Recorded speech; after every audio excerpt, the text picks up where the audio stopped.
Hello, good afternoon, everyone. A very warm welcome to all the distinguished guests, esteemed speakers, faculty members, scholars, and students. It is an honor to host the state level conference on World Antimicrobial Resistance Awareness Week here at the auditorium of College of Veterinary Science, OUAT Bhubaneswar, in collaboration with the college. Today's theme, Educate, Advocate, Act Now, emphasizes the urgency of combating antimicrobial resistance through awareness, collaboration, and actionable solutions. The program ahead is packed with enlightening discussions, expert insights, and collaborative efforts aimed at addressing the global challenge of AMR. So let's embark on this meaningful journey together. To mark the formal beginning of today's proceeding, I would first like to invite all our dignitaries on the dais. I want to welcome Dr. S.K. Panda, Dean, College of Veterinary Science, OUAT; Dr. Bhaktahari Malik, Deputy Director, FARD, Government of Odisha; Dr. Indira Nayak, Director, CPDO, Eastern Region; and Dr. Sanghamitra Pati, Director, ICMR.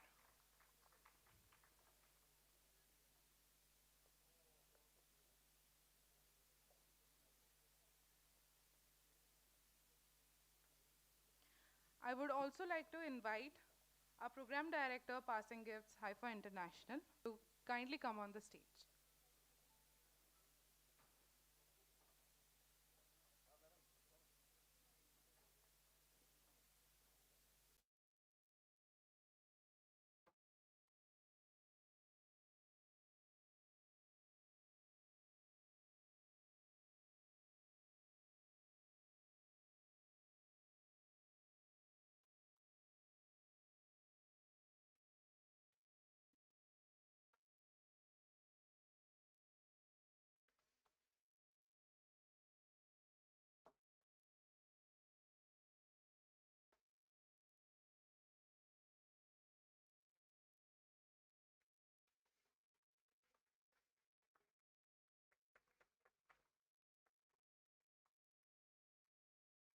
To mark the formal beginning of today's proceedings, I invite our dignitaries to light the ceremonial lamp to begin this event with enlightenment.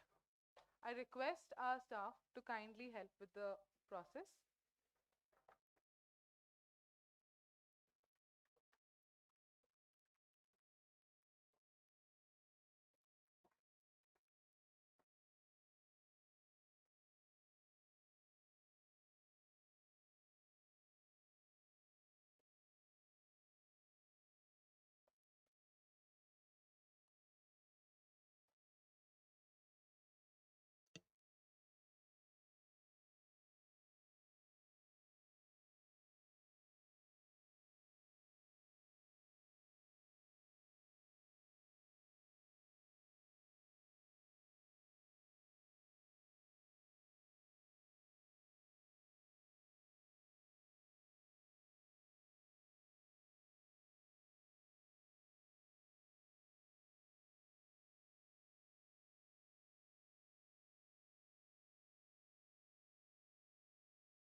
Thank you, esteemed dignitaries, for illuminating this event with your presence. Now, let us begin with the welcome address. I invite Akshay Biswal, Program Director, Passing Gifts, a subsidiary of Hyper International, to deliver the welcome remarks. Thank you, sir.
Hello.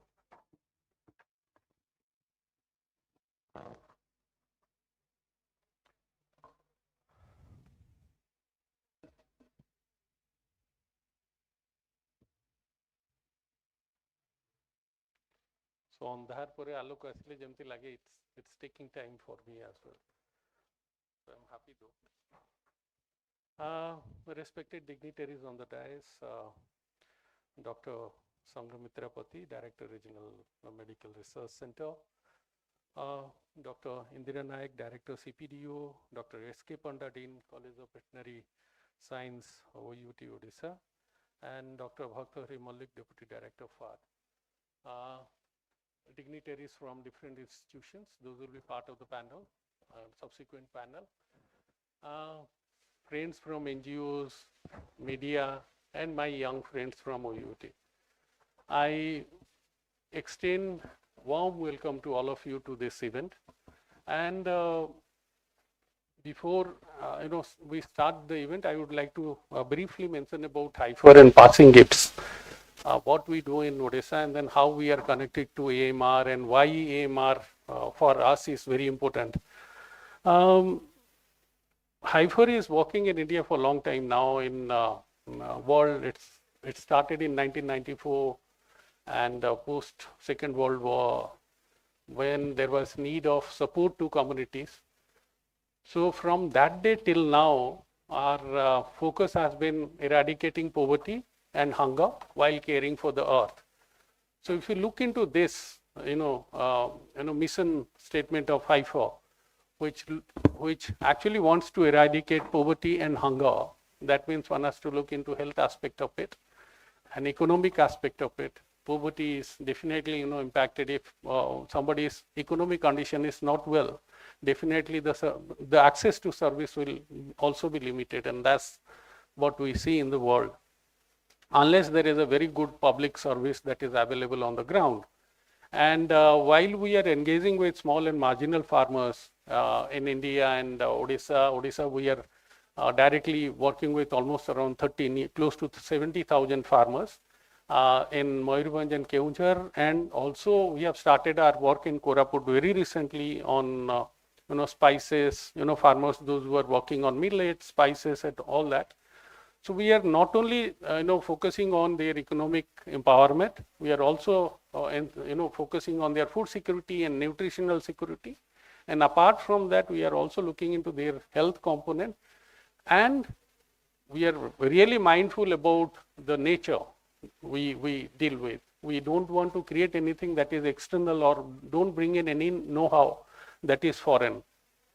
So things, those have been experimented or implemented on the ground, and that has been successful. We try to promote that. Largely, our strategies emphasize on sustainably, locally led development. So the development which is sustainable and locally led has been priority for passing gifts and HIFER. And the most important thing is that at the core of it is we are working with women farmers. And when it comes to women farmer and why women farmer, I don't want to get into that because we, one statement I would like to say that, the income earned by women always empowers women, that is one. Economic empowerment happens through that. And other than that also there are gender related benefits comes from it. AMR is a new concept. One Health AMR is a new concept which is, you don't find much discussion on that. We have been celebrating AMR week in Odisha at the state level. Last year we conducted with many different stakeholders. This year we wanted to collaborate with OUT so that students, those who are going to be our future professionals, will benefit from this discourse. And this is very important topic currently under discussion in various parts of the world. Basically because post-COVID, and we might have from our own experience during COVID, we have seen how diseases are communicating from one entity to other, and how why one has to actually look into every aspect. It should not be only human health. People have to also think about animal health. Because people ultimately deal with animal, whether in the farm or as a buyer, as a consumer, we deal with animal and animal produces. And at the same time, we have to be really careful about environment or the climate. The climate change is the discourse that is happening internationally. Now COP is happening, where heads of the countries, they have come together to discuss about the impact that the climate change is creating on our life, whether it's human life or animal life or environment for that region. It's it's about a major question is there about the existence of human being. We are moving towards that direction. There is very evident change in climatic condition. We see there is change in rainfall pattern. There is also, it's impacting our cropping pattern, it's impacting our health condition, it's going to impact further.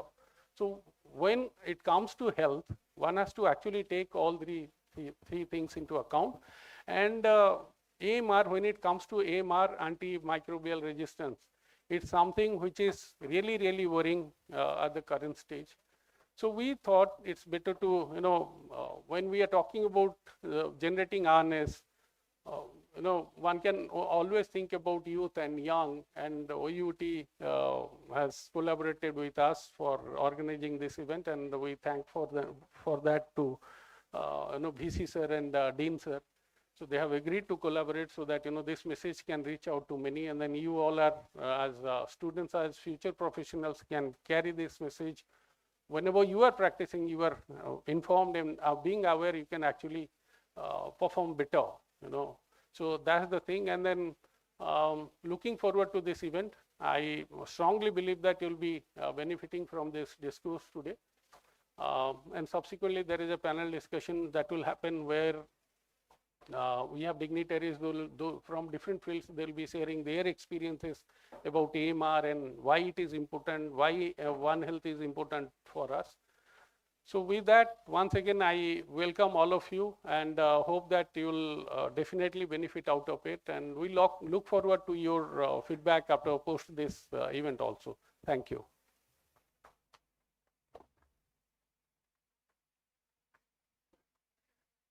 Thank you so much, sir. I would now like to call Diti to kindly welcome our esteemed guests on the dais. Please give a big round of applause for all the dignitaries present among us.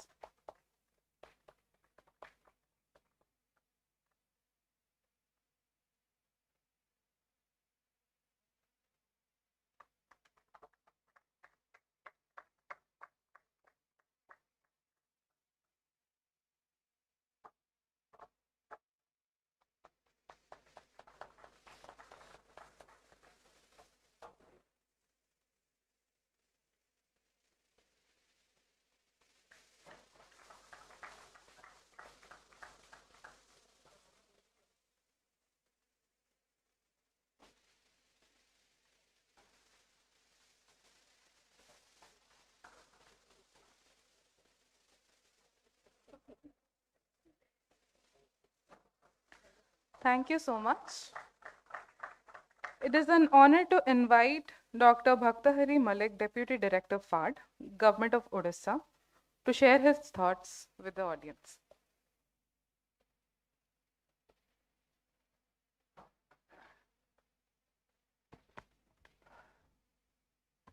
The dignitaries, what I can say that this is the old place where I shaped my career. Many events and many memories lies with this hall because I was a product of this college. Sir, Dean sir, this organization, once again, I should thank you all for giving me this opportunity actually.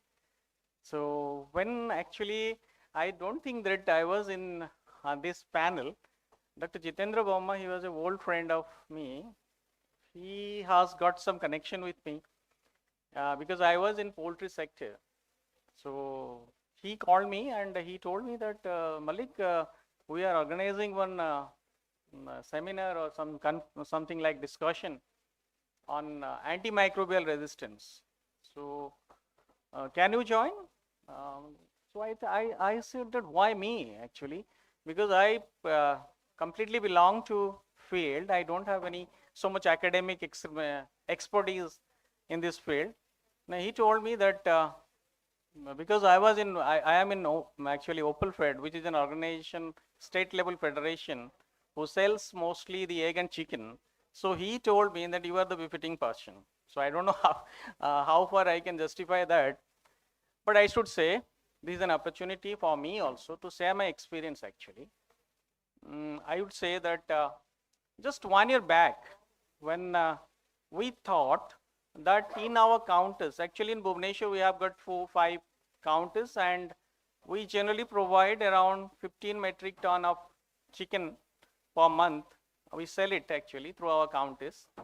So we thought, why we shouldn't start this one? So we just have a survey. We asked people that, do you want to have an egg which is having no trace of antimicrobial? So people just, is it possible? When we talk about chicken, when we talk about any poultry product, they always say, even many veterinarians also say, that it is hormone induced. Now you big brains might be knowing that in at least in poultry and egg sectors, we don't use hormones actually. This is the biggest misnomer that we all possess. Even in my directorate, many PhD holders, they ask me how this 40-gram chicken, 40-gram day-old chick is becoming 2.3, now it is 2.5. You are injecting something. Is it true? You are the what I can say, you are the budding knowledge hub. Is it true that a 40-gram chick is becoming 2.3 kg within just a span of 35 days? Are we injecting hormones? The answer is completely no. We are not injecting any kind of hormone. This is a fact we have to admit. At least in our production system, chicken and poultry production system, we don't use hormones. Yes, we do use growth promoters, but they are not hormones. So this is the kind of label that we are possessing in our veterinary faculty at least. So when we did that survey, many people are interested to buy an egg which is having very low or nil antimicrobial content in them. We tried it. We have got a test from KIT actually. We showed them that these antimicrobial, generally people think that normal these cephalosporins, these gentamicins, these are in the traces. But when we show them that this is not in our egg or chicken product, they appreciated it. Then what went wrong? The whole topic here is that if AMR, we all know, being a technocrat or a veterinary graduate or having some knowledge in this field, we know that AMR is the bonding topic. But my role is to tell you that what is the present scenario. When we go to production system, you go to any layer farm in Odisha, you go to any layer farm in Odisha, even a worker knows what is CTC is and what is tiamolin is. You ask any worker there also, they will say, sir, we are using CTC, chlortetracycline, so rampant. We are using tiamolin, mycoplasma and your necrotic enteritis. These are the biggest challenge in our poultry sectors. So a producer, from a producer point of view, these two products are mandatory.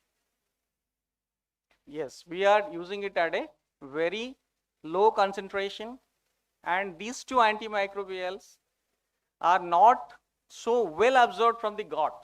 So this is the advantage that we are having. This is the advantage we are having with these kind of two molecules. I am not supporting those things, but this is the scenario.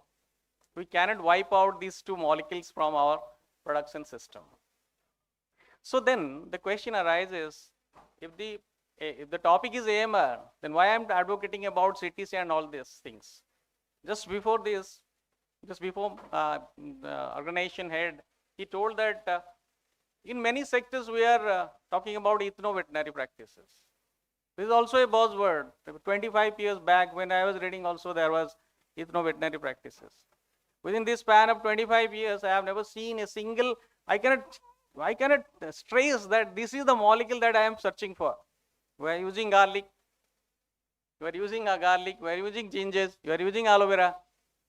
And neem is the ubiquitous one. That's everywhere there is neem. But which one is the molecule? Now the literature is saying that even the most trusted turmeric is having the 100 times more lead content, which is very harmful to us. So my question is that to all these panelists, this is the time that from the production point of view, the producers, they have to use these kind of things because they don't have any other options.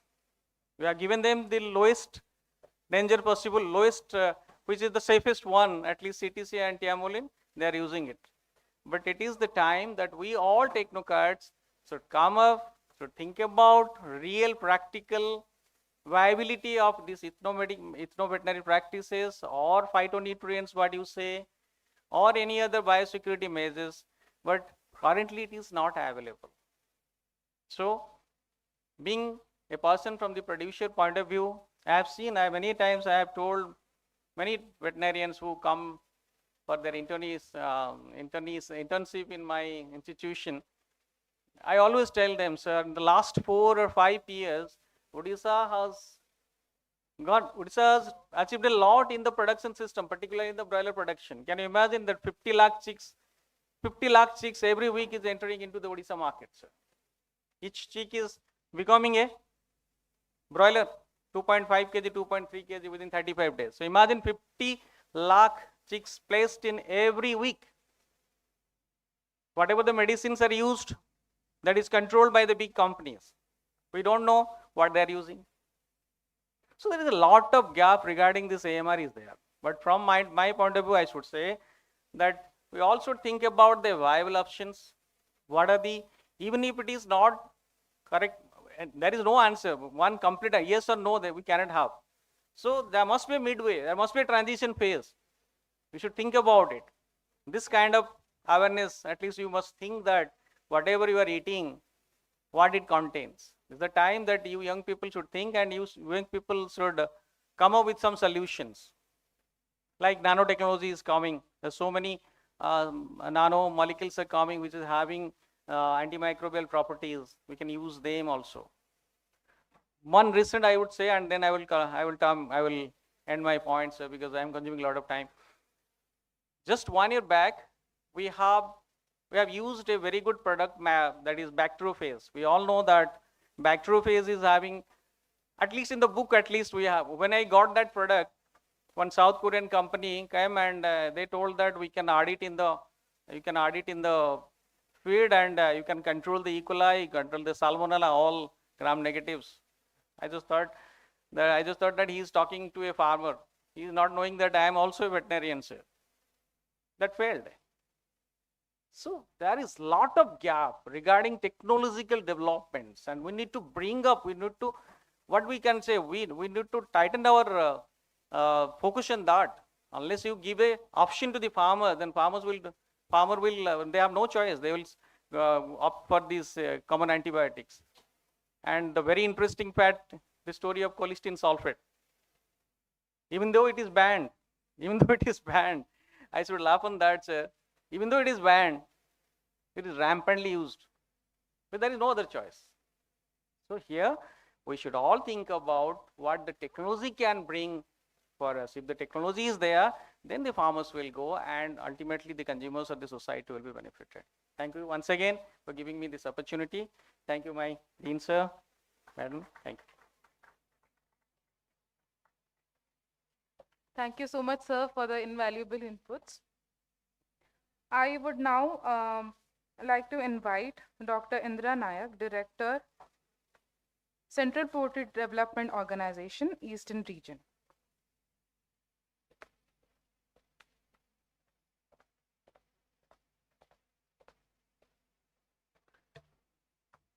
Good afternoon, everybody. Respected dignitaries from the dais, eminent scientists, professors, and my dear students from different universities and colleges.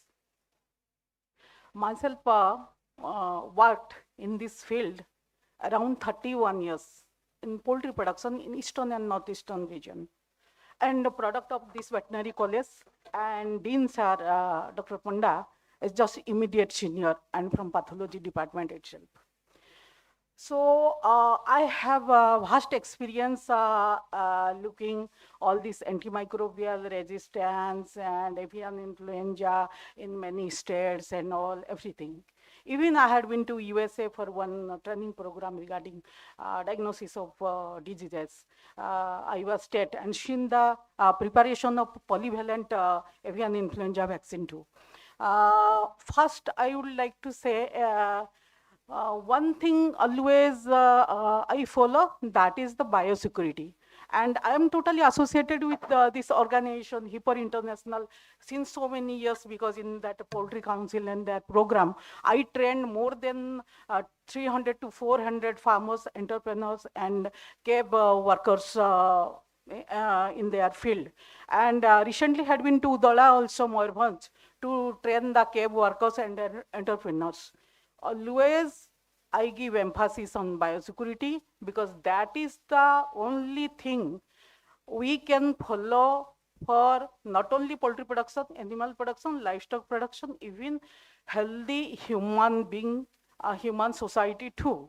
I have two experiences. Once during 2007, when there was an outbreak of avian influenza, highly pathogenic avian influenza at Porampet Farm, Manipur, Imphal. That time I had been there to train the entrepreneurs and veterinary field assistants there, and also I was present there itself. And I became part, because I was from Government of India and went for the monitoring of central sponsored scheme. I was part of that, and RRT came, I had seen from Government of India. The Action Plan 2006 was implemented there, and it was the first time outbreak in Manipur. And they had been to many places. Even I visited one place there, the border town of Brahmadesh and this Manipur, that is the More border. And that More border, what they used to do, specially they used to import some poultry wars from Brahmadesh.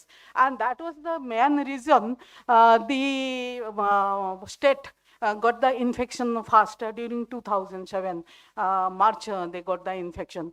And I had seen the devastating effect, means they called all the birds, even I was there also, I had seen all the things and all. And after 3 to 4 years, one medical college came up there in that campus itself by digging that pits, which were closed for 5 years. It was the guideline to close the pits for 5 years. There I had seen, and my seniors who studied here in Odisha Veterinary College itself, they told me we had seen some illness in human being, I mean our workers, poultry workers.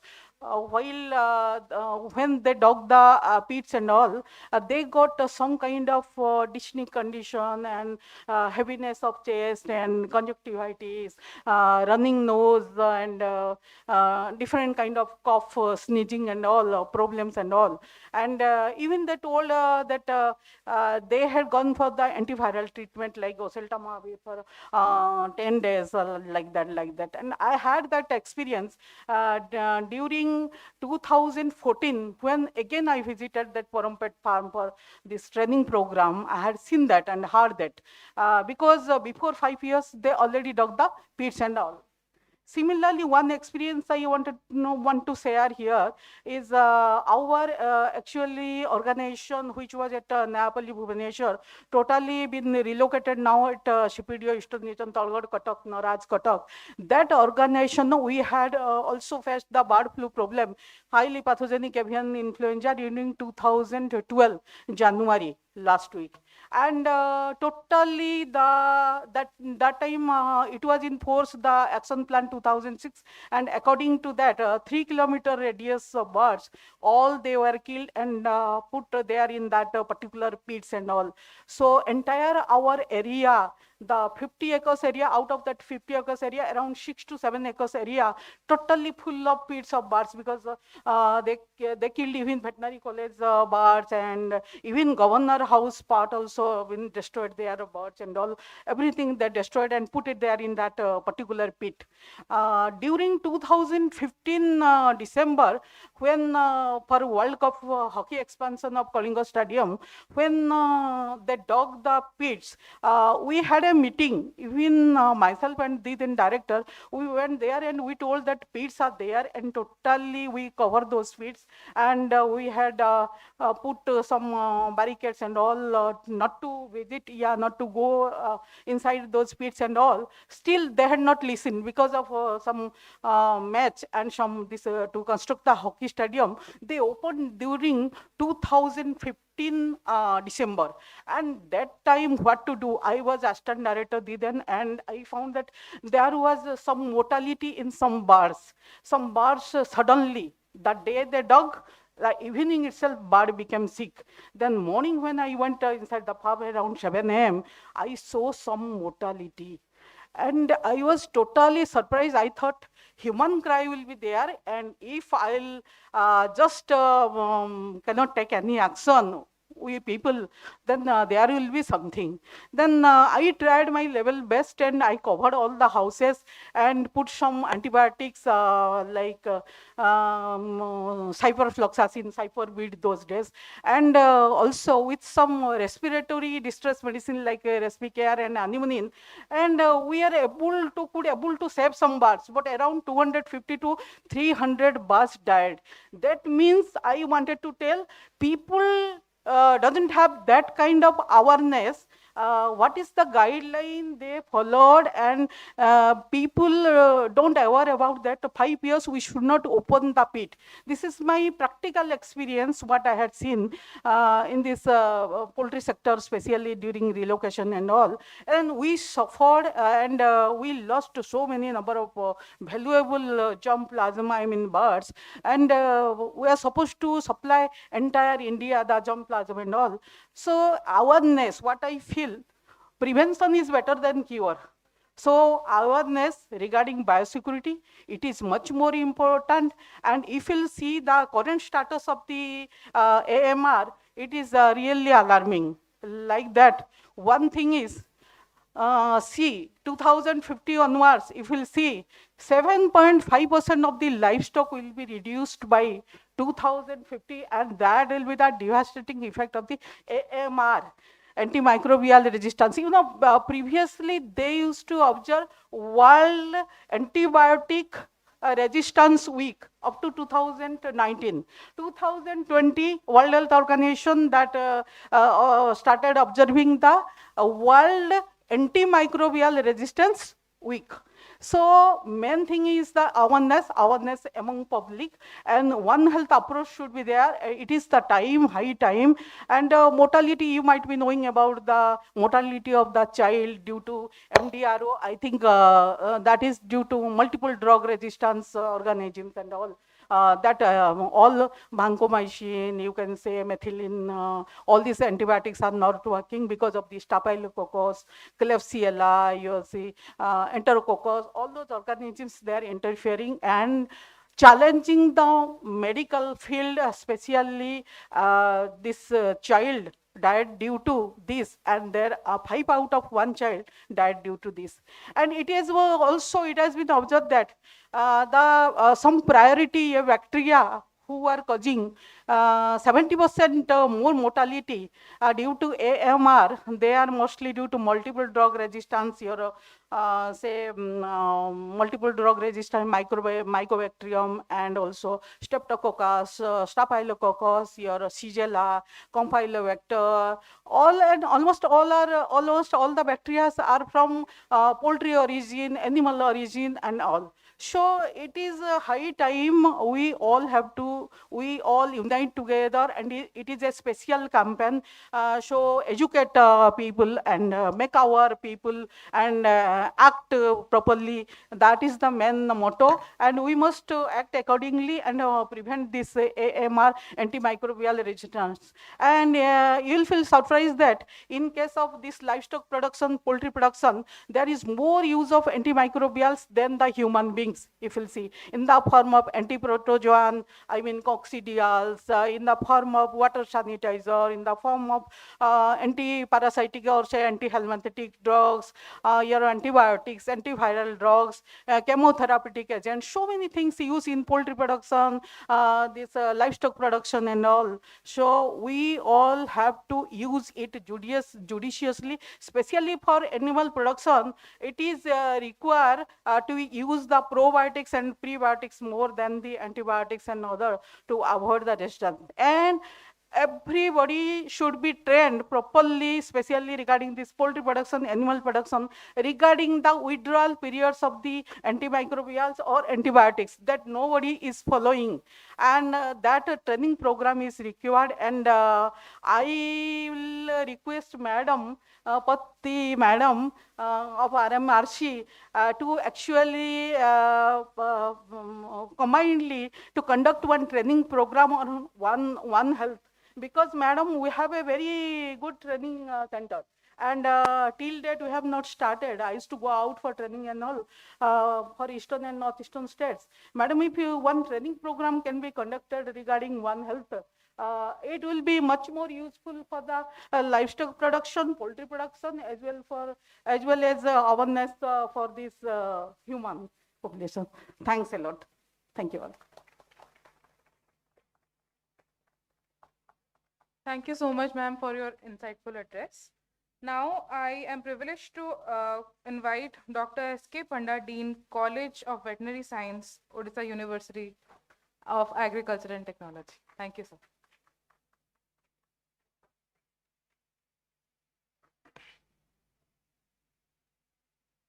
Esteemed Madam Sanghamitra Patti, all my colleagues, Dr. Indira, Dr. Bhaktari, and Program Director of a HIPAR project, Diti Madam,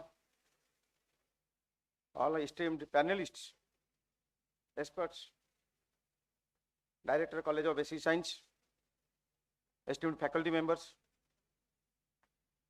my dear students, again a day, just I want to remember one thing, again to memorize it also. Passing Gates, 1999, just after super cyclone,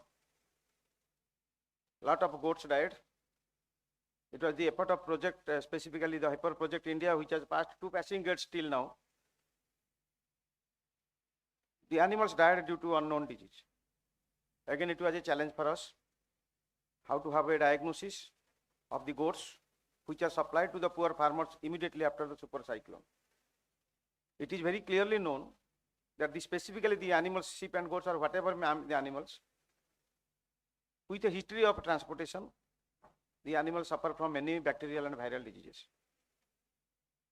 Throughout, starting from Jagatsinghpur up to Nayagarh, almost all the animals died. They were in a very difficult situation. They asked me, sir, please give a diagnosis. On the basis of postmortem diagnosis and antemortem diagnosis, it was very difficult on that time. During that time, I am telling about 1999. But anyway, on the basis of clinical science and postmortem findings, we suspected that that is nothing but a PPR, which you all know now, very popular. Pesticides, Pectris ruminants, a newly emerging disease during that time in Odisha. Of course, the disease was having a hold throughout the country during that time.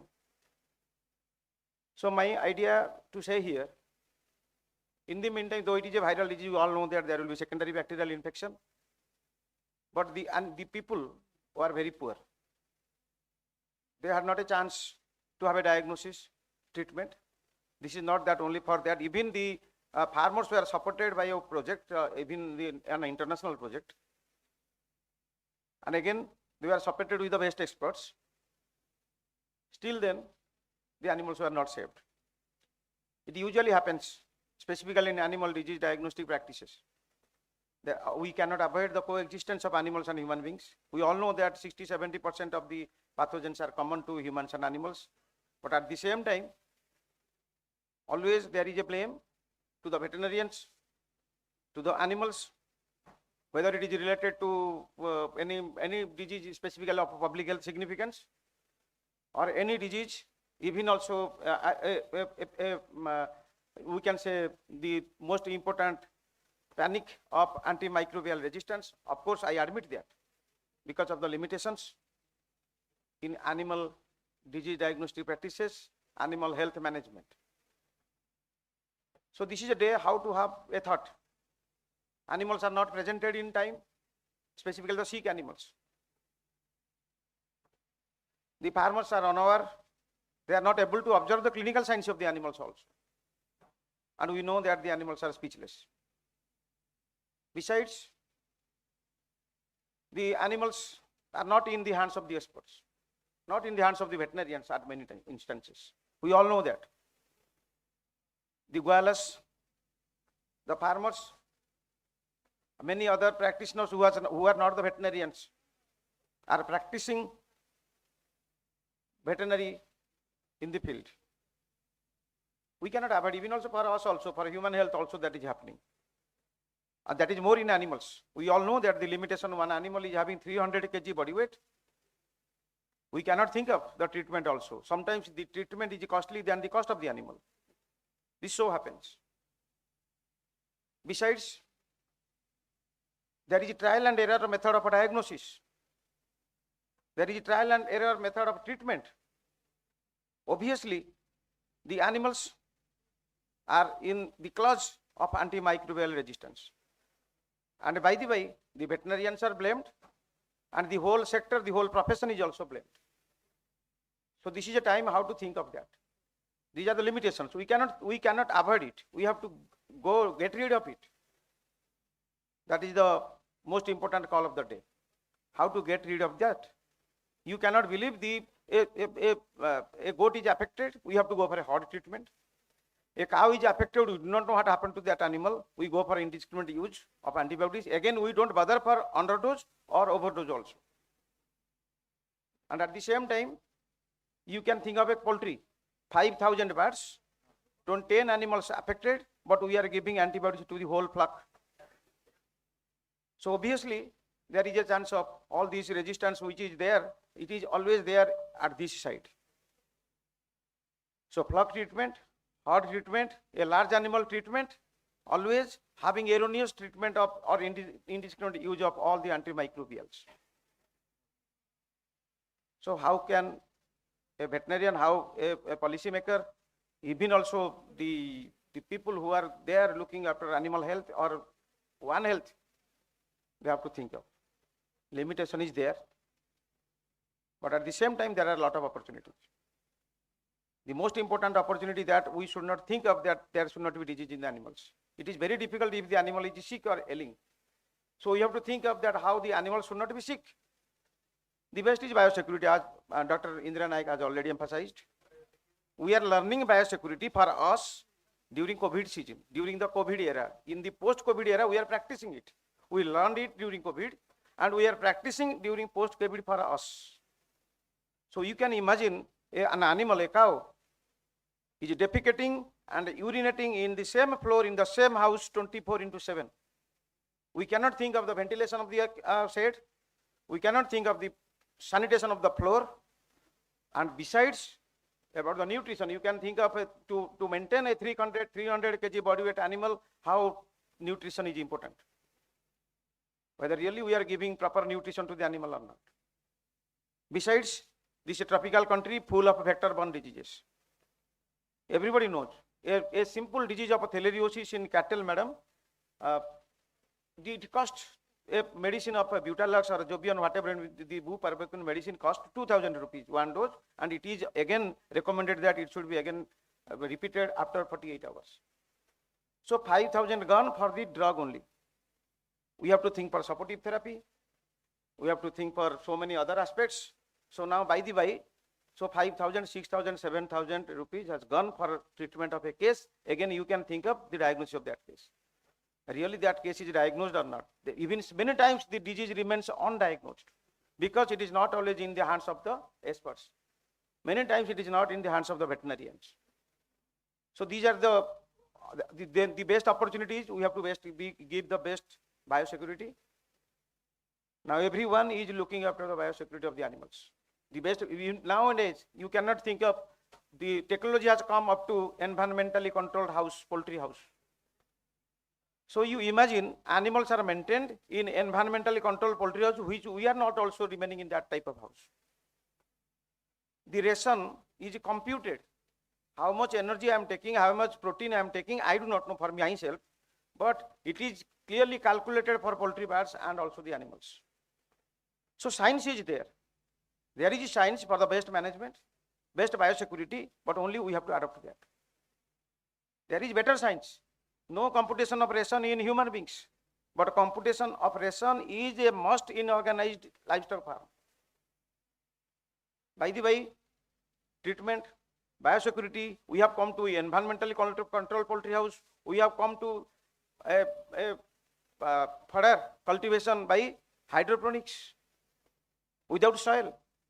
We have come to sex-sorted semen in animals, which doesn't exist anywhere in this universe, in any other animals, even human beings.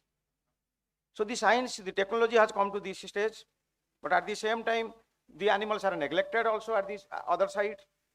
So we are in between. We are talking of One Health. We are talking of antimicrobial resistance. So what is the best? So my students are there in large numbers. From other colleges are also there. So this is the best time to have our awareness for ourselves first, to understand the science, to understand the things what is happening there in the field. Then only we can propagate and mobilize the things. Otherwise, if this is not mobilized, this is not propagated, this is not coming to the end where the people who are rearing the animals, we cannot achieve it. The best part is how to have the best diagnosis, best treatment, and the best is the disease should not be there. So the disease, the shade should be best, the nutrition should be best, animal, you can say animal should be in the hands of the experts. And besides, again, I can tell you, now people are talking of probiotics and prebiotics. The highest medicines nowadays, probiotics and prebiotics, are marketed in poultry industry, highest. And at the last, India is now famous for alternate medicines. Even in the whole world, now government of India is propagating how to have the alternate medicines, how the phytochemicals available in the place where in our particular areas to be exploited. The phytochemicals are to be taken care of to replace, to substitute the common antibiotics. Again, that will be cost effective. Again, also we'll have don't have any adverse effects. So the research, even also I am telling you, around 50-60% of our research in veterinary college now we are looking for alternate medicines, specifically the phytochemicals. And again, indirectly also it is helping for antimicrobial resistance. So those phyto products are there. How to have the best for the treatment of the animals. How to have, even also now people are looking for the substitution of the feed, because that is also required. Otherwise there will be malnutrition and the animal will suffer from that, will invite the diseases. We all know that. The conditions of the animals should be best. Then only we can think of antimicrobial resistance. All the diseases will crop up. The animals will invite, when one animal is sick, it will invite all types of, the animal will be a storehouse of all bacterial, viral and parasitic diseases. Together, all the diseases will come together. So how will you deal with that? You imagine a sick animal, an innocent animal is suffering from all types of diseases. Then how will you treat all? This is a common situation in many instances. So more specifically, I request all of you how to have a most important aspect of infectious diseases. Besides, there are a lot of non-infectious diseases. So at least we can think of infectious disease. Even if you think of infectious diseases, the most important thing is vaccination. People are neglecting. 100% vaccination is there in pen and paper, but is not there in the field. It is not in the animal shed. So obviously, the vaccines are available, people are aware, but animals are not truly vaccinated. So we have to take care of that also. So if we can think of the control of the vectors, we can think of the control of the infectious disease through vaccination, if we can give a best nutrition, even also by the local available feed sources. Gradually feed is becoming costly. Feed, 60-70% of the management of the animal, specifically from the feed. So feed is becoming, even in Odisha, specifically in our state, maize is becoming costly. 70-80% of the feed is from the maize. So when maize cost is increasing, obviously feed cost is increasing, so obviously it is not cost effective. So it is not a sustainable business. So animal will be prone to, will invite a lot of diseases because of the malnutrition. So that is also happening. So we have to think of substitution of the feed components with the local available feed sources. So these are some of the new things to be taken care of with the technologies, and at the same time also traditionally we have to go for the alternate medicines. And now another new thing is coming up. We are forgetting about the indigenous population. We do not know how many cattle breeds are there, indigenous cattle breed. So now government of India, government of Odisha now popularizing how to have the conservation of the local breeds. So if we can think of that, obviously whatever I have told now about the treatment, about the diseases, about the nutrition, everything will be solved by the conservation of the local breeds, because they are resistant from diseases, they need less nutrition, they are having production. So all the aspects of animal management will be solved even also if we can think of the indigenous breeds. So all these areas of animal health and animal management to be taken care of, so that a specific area that is nothing but antimicrobial resistance can be resolved. So once again, I thank the collaborator, the organizer, I can say, the passing gates.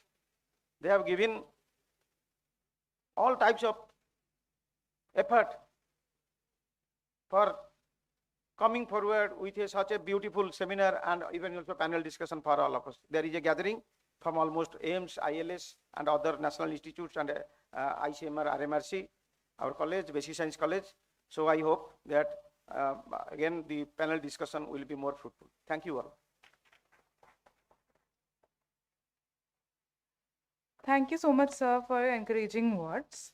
I would now take the privilege to invite Dr. Sanghamitra Pati, Director, Regional Medical Research Center, Indian Council of Medical Research, Additional Director, General Health and Family Welfare Ministry. Thank you, ma'am.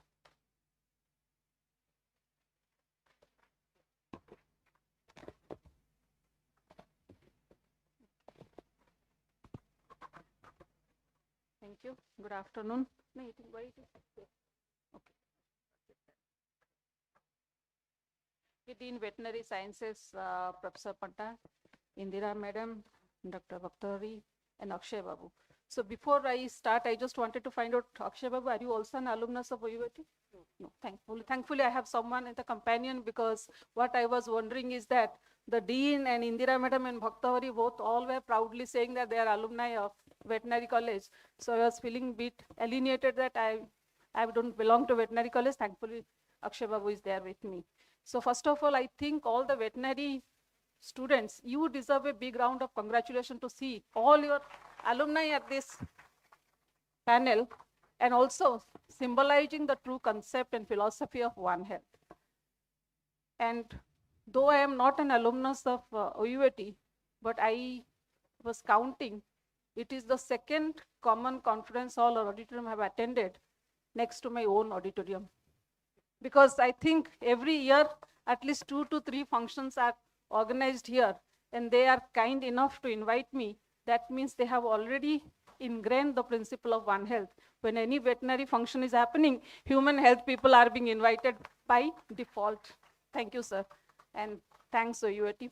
So esteemed dignitaries on the dais, and all the faculty from OUAT fraternity, and students, my colleagues from RMRC, Ira Devdatta, from ILS, Puneet and Sunil, from AIMS, Anupam, Vijayini, and all the representatives from different departments. So when Dr. Chanchal, he's also again a veterinarian. So when he invited me, initially I was a bit hesitant because I do have other commitments. I have to go to Delhi today evening. But when he told me the array of panelists, and the array of people he has invited, I could not resist the temptation, because in word, everyone, each one of us says One Health, but rarely we do organize such insightful discussion where actually One Health disciplines are represented. And today's meeting, it's really heartening to see, has clearly and completely embodied that principle. Thank you, Dr. Bhattacharya, for making it happen, and that shows your commitment to One Health. So all of us already, Dean sir was so emotionally describing the challenges of veterinary sector and how the blame game is now with veterinary sector. In fact, to assure you, sir, 2 years back, I think Anupam will agree with me, we the medical people were being blamed for AMR. You are always prescribing antibiotic without any reason, and that's why we are having a huge challenge of AMR, and slowly it is shifting to veterinary, maybe next will be the agriculture. So it's all about shifting the blame. But at the same time, it's time we really think what to be done. After listening to all the esteemed speakers, what exactly to do? I will just say, I think I will take 2 to 3 minutes. I remember a very interesting story, but it's not about One Health. It's about implementation, but I'll take only very 2 to 3 minutes. In long back in a forest, all of you, all the OUT students, you know what's a centipede? You have seen it, okay. So in a forest, there used to be a Mr. Centipede and a Mrs. Centipede, so 100 legs. So slowly when the centipede became old, he had problems because 100 legs when he walked or when he moved around, he had pains and aches in his legs. With due respect, all the men, when men have any problem, the first person before whom they will grumble are their wives. So he started grumbling before Mrs. Centipede that all the time I'm having aches and pains, what to do? Then his wife suggested, there is a wise owl in the forest. Go and ask him. He might suggest something which will be beneficial.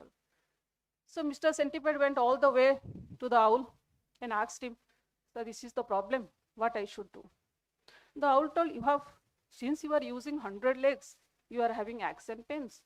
You do one thing. From tomorrow morning, you walk on your 2 legs like humans. Your problem will be solved. You will have only pain in 2 legs compared to 100 legs. So he was very happy. So he came back home. He told, you see, I was having so much problem, but he solved my problem in 1 minute. So wife asked, what did he say? Now he told, from tomorrow onwards, you walk on 2 legs like human, the problem will be solved. Then his wife asked, hey, it's good, but how will you walk on 2 legs? So then the centipede started thinking, I also never thought how I will walk on 2 legs. Let me go and again ask the wise owl. She again went and asked the owl. Then the owl told, this is not my job. My job is to give advice. What to do? How to do is your job. That means it's very true for AMR. Everybody knows veterinary sector, don't use. Human sector, don't prescribe. Agriculture, don't use. But how to do that? It's very easy to say what to do, but it's equally difficult, as highlighted by all the panelists and all the esteemed speakers. It is equally difficult on the ground. Already sir has highlighted, everyone knows, because why do we prescribe? By 10 years back, 20 years back, we doctors used to prescribe antibiotic at the first sight of fever. In fact, 20 years, 30 years back, if any fever, we blindly first started with antimalarial. Then we will see, because first we cover them with antimalarial, then the blood report will come, then we will see. Why? Because we did not have a point of care diagnostic which could give us the confidence that it is not malaria. It's not about the problem with the doctor. It's not about the problem, because every patient wants to get rid of his or her problem as soon as possible. But what do we have for them? What do we have so that any veterinarian can diagnose and say, no, it is just viral fever, it is not something infection. So the focus should be more on giving solutions to the farmers, to the poultry people, so that they don't have, no one wants to use antibiotic, because it's all between balancing between their livelihood, between the food security, and between how to keep their job going. Once upon a time, we used to make a lot of noise about food insecurity, but poultry sector, life sector has also contributed to this nutrition insecurity. They have also given livelihood. So how do we strike a balance? I think all these One Health should also look at how do we create a balance. And antimicrobial resistance, is definitely, I would say, the best example of One Health, where each one has to contribute and complement as well. I was just discussing with AIMS and ILS. Everyone is doing their own surveillance. Like AIMS is doing their hospital antibiotic surveillance. ILS is doing wastewater surveillance. We are also doing surveillance. But have you ever thought of complementing each other and see what is happening in Bhubaneswar? So basically, each one of us doing their work. But when it comes to larger picture, maybe we have never thought how we can complement, collaborate, and consolidate. So One Health is all about the whole is greater than the sum of its part. It's all about joining hands and pitching in where the other is, I won't say not able to do, where we can give our best. So let us, I think, this spirit of One Health and the spirit of working together and the spirit of complementing each other that has been ignited at this platform grow ever and ever and glow forever. Thank you. Thank you once again for inviting me to this auditorium. It has become my second home. Thank you.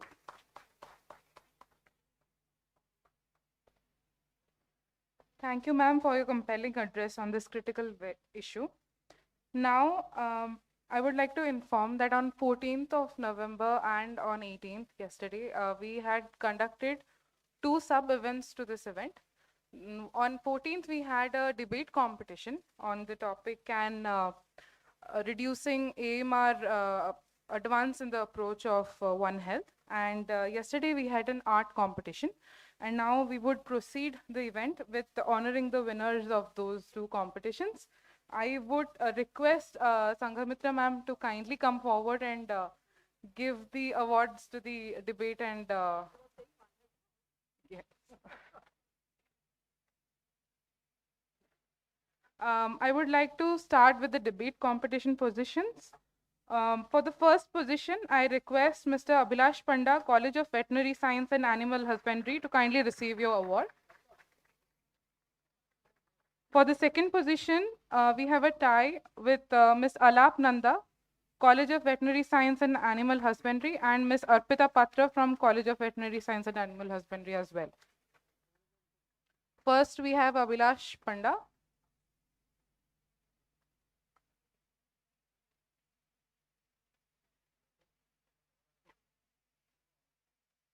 A big round of applause for the first position holder.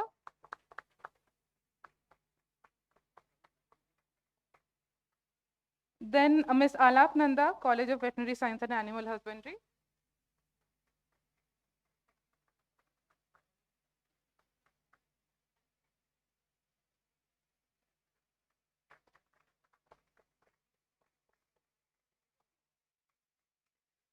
Ms. Arpita Patra, College of Veterinary Science and Animal Husbandry as well. For the third position, I request Niharika Dash from College of Veterinary Science and Subhashmin Sadangi, College of Veterinary Science and Animal Husbandry, to kindly come on the stage and receive your awards. Niharika Dash.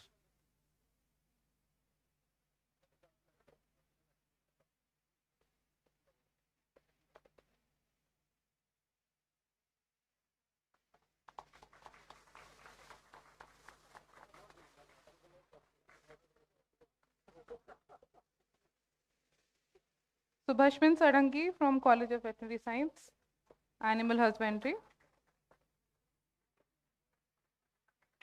For the next, we have the art competitions, which was held on 18th of November. And for the first position goes to Disha Darshini, College of Basic Science and Humanities. Disha Darshini from College of Basic Science and Humanities. For second position, we have Sneha Snigdha, College of Agriculture, OUAT. And we have a tie in the second position as well with Satyajit Mahanta, College of Veterinary Science and Animal Husbandry. First position, Disha Darshini, College of Basic Science and Humanities. Kindly come on the stage.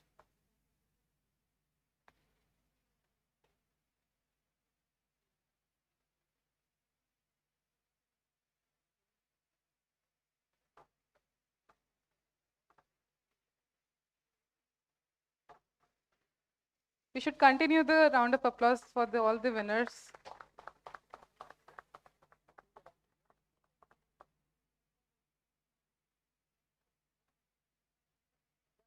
Second position, Sneha Snigdha, College of Agriculture, OUAT.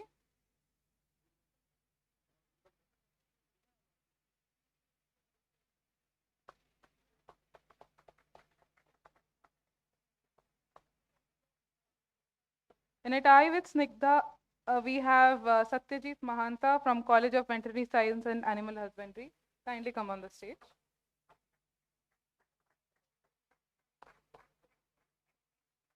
For the third position, we have Gracie Giri, College of Basic Science and Humanities, PG Department Microbiology.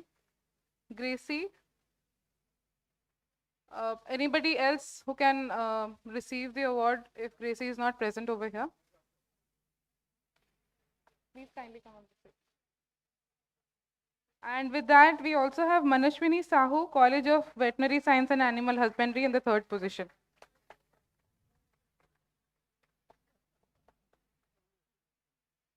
We have a tie in the third position in art as well. We have Manaswini Sahu, College of Veterinary Science and Animal Husbandry.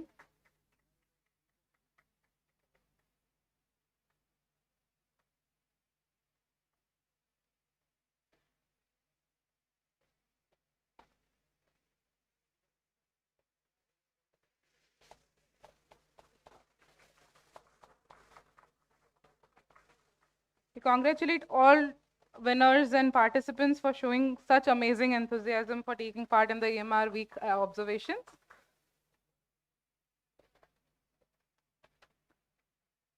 Now I would request Chinmay to kindly thank our dignitaries with a token of gratitude. And I request our program director Akshay Vishwal to kindly thank all of them.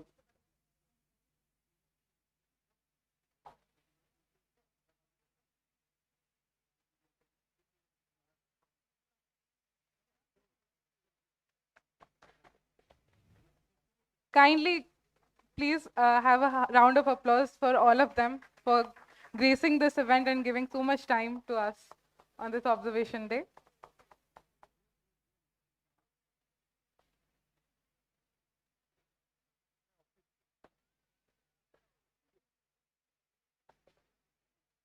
Now I would like to invite Dr. Debashish Das, HOD Microbiology, CBSH OUET, to kindly come on the stage and give us the vote of thanks for this inaugural session. Thank you. Thank you, Samastri. Good afternoon. Dignitaries on the dais, dignitaries off the dais, the faculty members of OUT, respected scientists from different organizations, the doctors from AIMS, my student friends, of course, the members of this organizing committee who have conducted this event. I'm truly blessed to become a part of this wonderful gathering. The presence of distinguished guests has boosted our energy, of course, and their thoughts have definitely inspired us. I profusely thank the organizers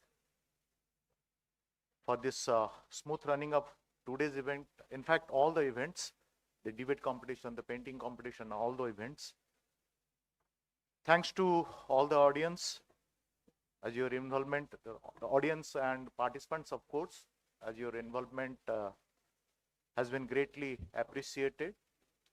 Thanks to the volunteers of this college, veterinary college, for volunteering your time and for the service you have delivered.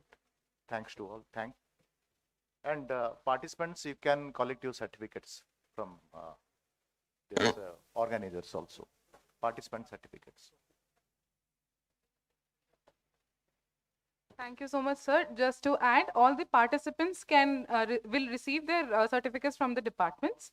So you will be informed about it. And before we end this inaugural session, I would request all the winners of the sub-events as well to come and take the group photograph with us. And I would request the dignitaries to kindly come forward for a group photograph.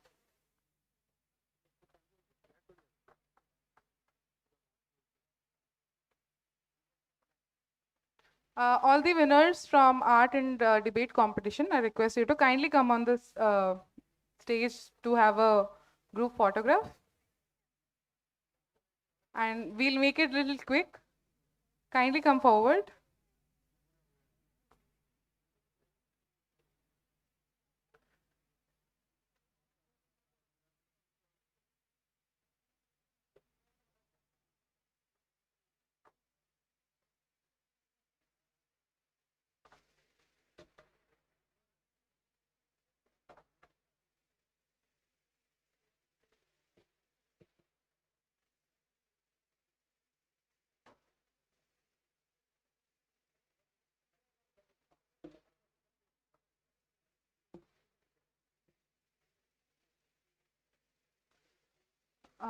I request Dr. Chanchal to kindly also come with us for a group photograph. We have Nandita ma'am, please, kindly. Thank you, ma'am.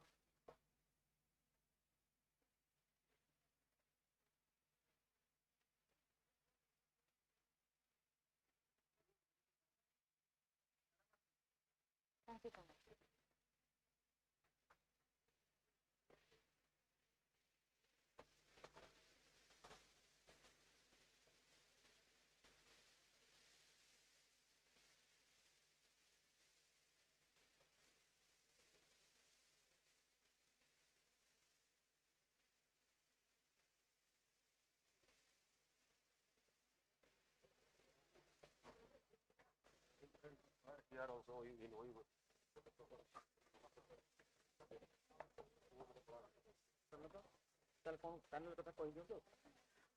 We will now proceed with the panel discussion, and for that, I would like to invite our panel members.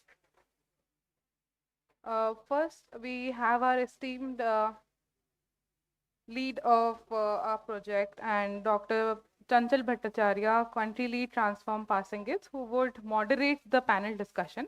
I would like to invite him on the dais.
Thank you for your patience. Moving forward, we delve into the heart of today's theme with a panel discussion on One Health approach in combating AMR, the role of agriculture, animal husbandry, and public health. Our esteemed panelists are leaders from diverse fields, and the session will be moderated by Dr. Chanchal Bhattacharya, Country Lead, Transform, Passing Gifts. I kindly invite Dr. Chanchal Bhattacharya to kindly come on the panel. Then I would like to invite our respected panel members to kindly take the stage and take their seats.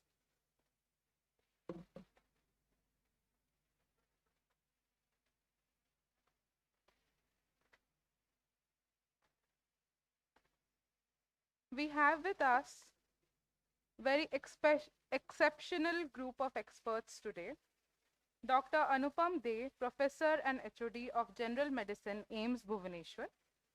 Dr. Radhakrishna Sahu, Associate Professor and HOD, Veterinary Public Health, OUAT. Dr. Bijayani Behera, Professor of Microbiology, AIIMS, Bhubaneswar. Dr. Dhirendra Kumar, Senior Scientist, CARI ICAR.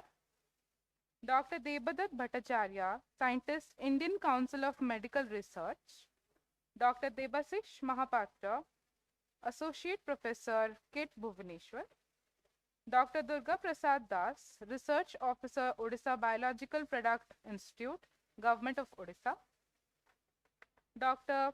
Devi Prasad Samantrai, Assistant Professor, Microbiology, Basic Science, OUAT. And Dr. Ira Praharaj, Scientist E, ICMR, RMRC, to kindly come on the dais.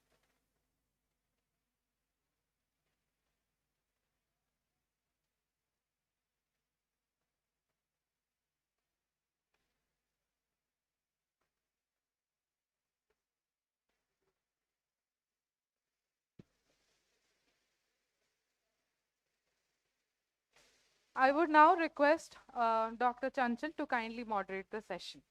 Thank you so much.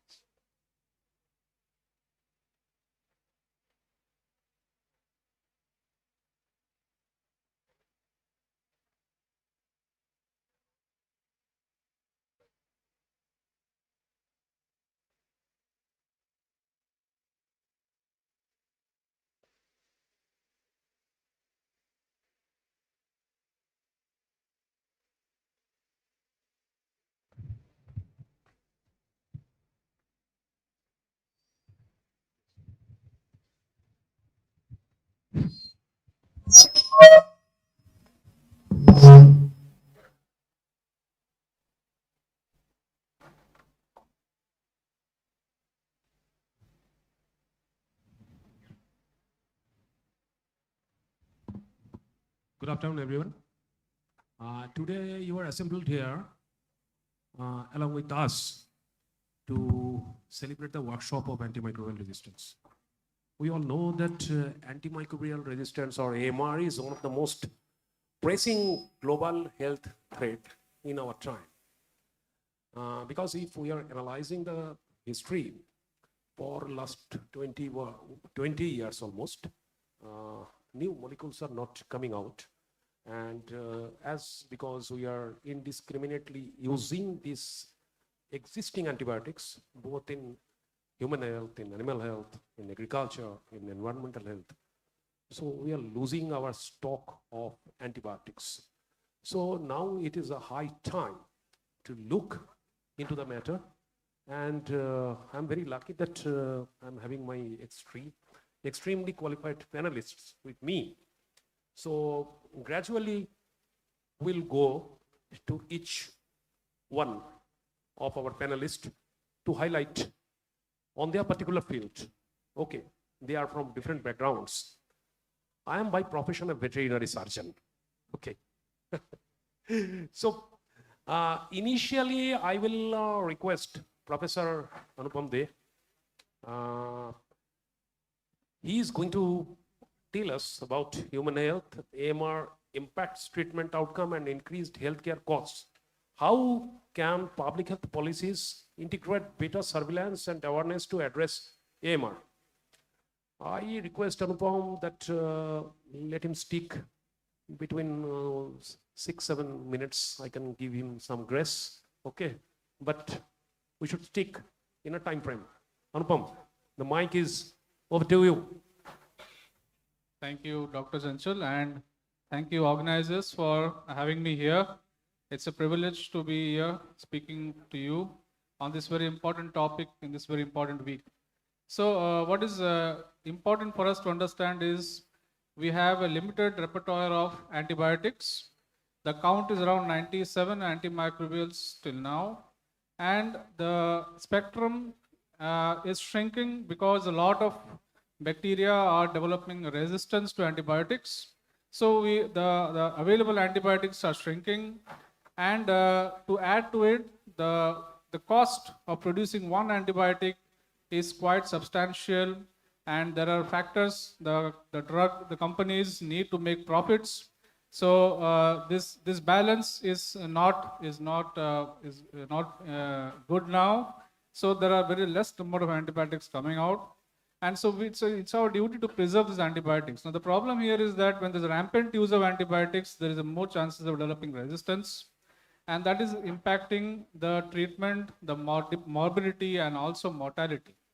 So first thing to understand is that the antibiotic usage should be as per need and as per the advice of the physician. Indiscriminate use should not be done. And this is a message which should go down right to the masses, that no indiscriminate use of antibiotics, no use of antibiotics without advice. That is the first thing. The second thing is that the duration of the antimicrobials, if you take it for a longer time, then there are more chances of resistance, more than required. Then if you take it more than required, there are more chances of developing resistance as against taking it for a shorter duration. So not to use it more than required is the next message that should go down. The third thing is that the first, you need to prevent an infection, and you need to adopt measures to prevent transmission of the infection. So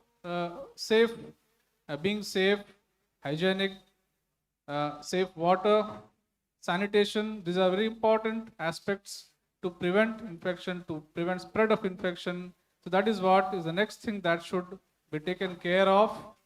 Apart from that, the hospitals need to have a policy for usage of antibiotics. It is there in the public domain, the antibiotic policy circulated by ICMR, the National Health Policy, and every institution is supposed to have their own antibiotic policies. These policies are made on the basis of antibiograms of the institutes, and these policies guide physicians, surgeons to take rational decisions on antibiotics. So every institution should have their own antibiotic policies and adhere to those policies. And every institution should also have a stewardship program which dictates or which takes care of proper use of antibiotics and advises the doctors if there is anything required in the usage of antibiotics. The consumption of antibiotics are also taken care of by the stewardship program. So these are the important things that are required in the hospital.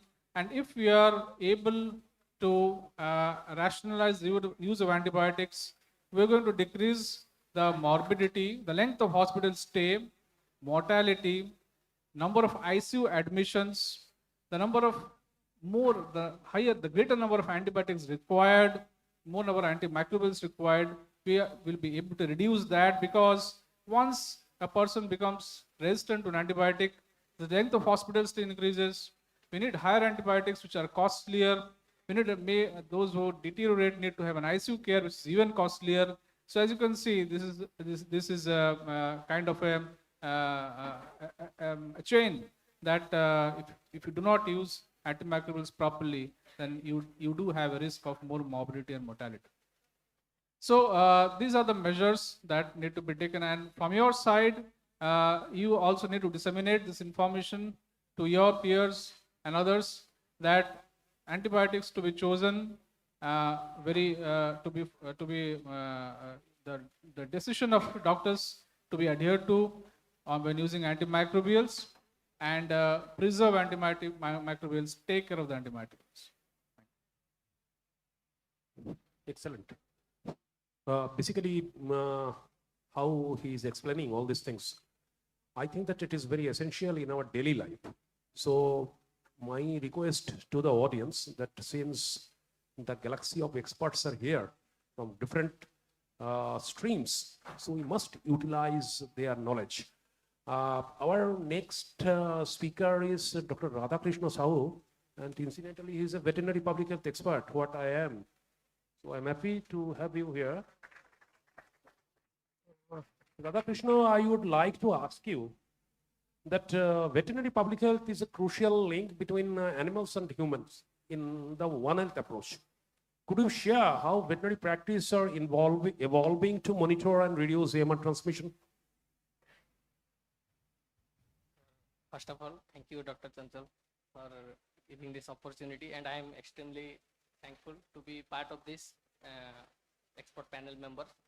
And as we are talking about One Health approach, I think this antimicrobial resistance to curb it, one more factor is missing, that is the environment specialist. Environment is one of the biggest contributor to the antimicrobial resistance. So even we can see the leading pathogen or leading bacteria which is contributing to antimicrobial resistance is, that is Acinetobacter, so which is simply a saprophyte. So first we'll discuss how it should be a One Health approach. So I'll start the discussion where Dr. Bhakta Bhoisa ended it. He told that in the poultry industry, it is indispensable to use the antibiotics, and particularly they use CTC and tiamulin.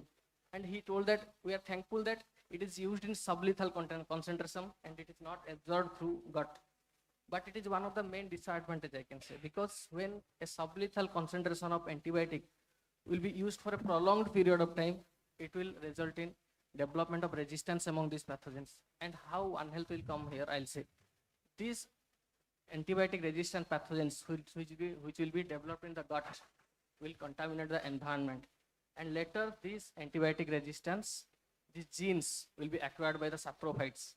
And ultimately, this antibiotic resistance, it will reach to the humans through various ways. First, through the antibiotic residues. It will come through meat, milk, egg, and other foods of animal origin. And directly, this antibiotic resistance also can reach to the humans through the food chain. And another aspect is there, particularly if we go to the rural part, where people are not educated.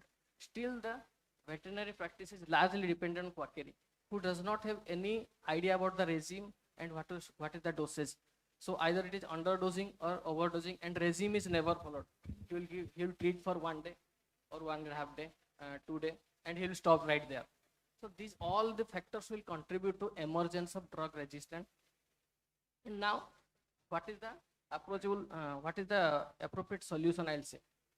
Specifically, we can see now in urban sector, now people are stressing on proper care. So this, if we can educate the farmers at base level, that is the only solution. Otherwise, by implementing policies without educating the farmers, is not going to change anything. And second is in poultry industry, if it cannot thrive without antibiotic, we should really think about some replacement to antibiotics. For example, probiotic and prebiotics. Some studies have shown that if we are applying appropriate biosecurity measures without use of antibiotics also, by using prebiotics and probiotics, we are getting equally encouraging results. Similarly, I can give another result about antimicrobial peptides that I was part of the research group also who was working on that. That is also giving excellent result, and it is having comparatively less chance to develop antibiotic resistance because it is binding to the structural integrity of the cell. It is not binding with DNA, or it is not inhibiting the protein synthesis. It is disrupting the cell membrane, and comparatively it is easier to discover as compared to antibiotics. Similarly, other approaches like bacteriophages, what Bhakta Bhai sir was telling, it was a failure because bacteriophages are specifically strain specific. They are not species specific. So these are some approaches what we can specifically probiotic, prebiotic is a good approach. It is also sustainable because it won't be much costly also. So future research developments should progress also in that aspect. So that's also. Thank you. Thank you very much. Actually, regarding biosecurity practice, what he has pointed out, I will also inform that when we are working with poultry farmers, backyard poultry farmers from our organization, biosecurity training is a must. And we are providing them biosecurity training along with AMR stewardship and control and containment of zoonotic diseases. Because already it is proved through research that if the biosecurity practice and vaccination practice will be in optimum level, then up to some extent we can control the antibiotic AMR issues. It is already established, at least in animal health. I'm coming to Dr. Vijayani Bera from All India Institute of Medical Science, Bhubaneswar. We are fortunate to have you here. Thank you very much. My question will be there that from a clinical perspective, what are the latest trend in MR you are observing, and how can hospitals strengthen antimicrobial stewardship program to mitigate its rise? That is a very, very prudent and important question in my opinion. Thank you, sir. So there are two questions you asked. First of all, what is the clinical perspective regarding the antimicrobial resistance that we are observing, and what actions we are taking so that we can mitigate the AMR and the best use of antimicrobials we have. So the first question regarding the antibiogram. So first, we all understand as medical fraternity, we give the susceptibility data and we arrange the antibiotics in terms of decreasing order of sensitivity. We do not express that as a percentage resistance. So when we do our local antibiogram of the AIMS Bhubaneswar, because it is a tertiary care setup and most of the patients, by the time they come to us, they usually have exposed to multiple antibiotics, multiple visit to healthcare facilities. So we do expect a higher degree of resistance as compared to a district headquarter hospital or a lower level hospital. So our level of resistance is bit alarming. The most common pathogens, I would say, the gram-negative resistance, it does bother a lot, particularly the Klebsiella pneumoniae, Acinetobacter. So the carbapenems, which were the first choice or the backbone of most gram-negative bacteremia or any gram-negative fulminant infections, is now mostly less than 25 to 30% susceptible in generalized Klebsiella and Acinetobacter. But fortunately, E. coli, Pseudomonas, they have maintained their susceptibility to carbapenems. And regarding the other higher end antibiotics, regarding colistin, there was also discussion in the inaugural ceremony. The colistin resistance has also now cropped out. So these are the few alarming situations. But again, I would like to emphasize that the antibiogram of one hospital should not be generalized to other hospitals. We have the national antibiogram that is released by the ICMR, that is the AMR surveillance network that has taken into account the all over Indian hospitals. So that data, if your hospital is a tertiary care hospital and you do not have an antibiogram, you can rely upon that. That is about the first question. Second question, sir asked, when we have a very less amount of options, as highlighted by my colleague and Dr. Anupam Dey also, you do not have options, but you have patients you have to treat them with. So you have to make the best use of the available antibiotics. Their dosing should be perfect, and in a tertiary care setup, when you have evidence of sepsis, you cannot really avoid the use of antibiotics. But when you are using antibiotics, use them for a proper indication. If it is a culture proven or the patient condition is matching that it is a sepsis. Second thing, you use as per your duration. If it is a pneumonia community acquired, so you use for 5 days. If it is a hospital acquired, maximum 7 to 10 days. So you stick to the time duration. Do not prolong it beyond that. Also, the stewardship is particularly in a tertiary care setup.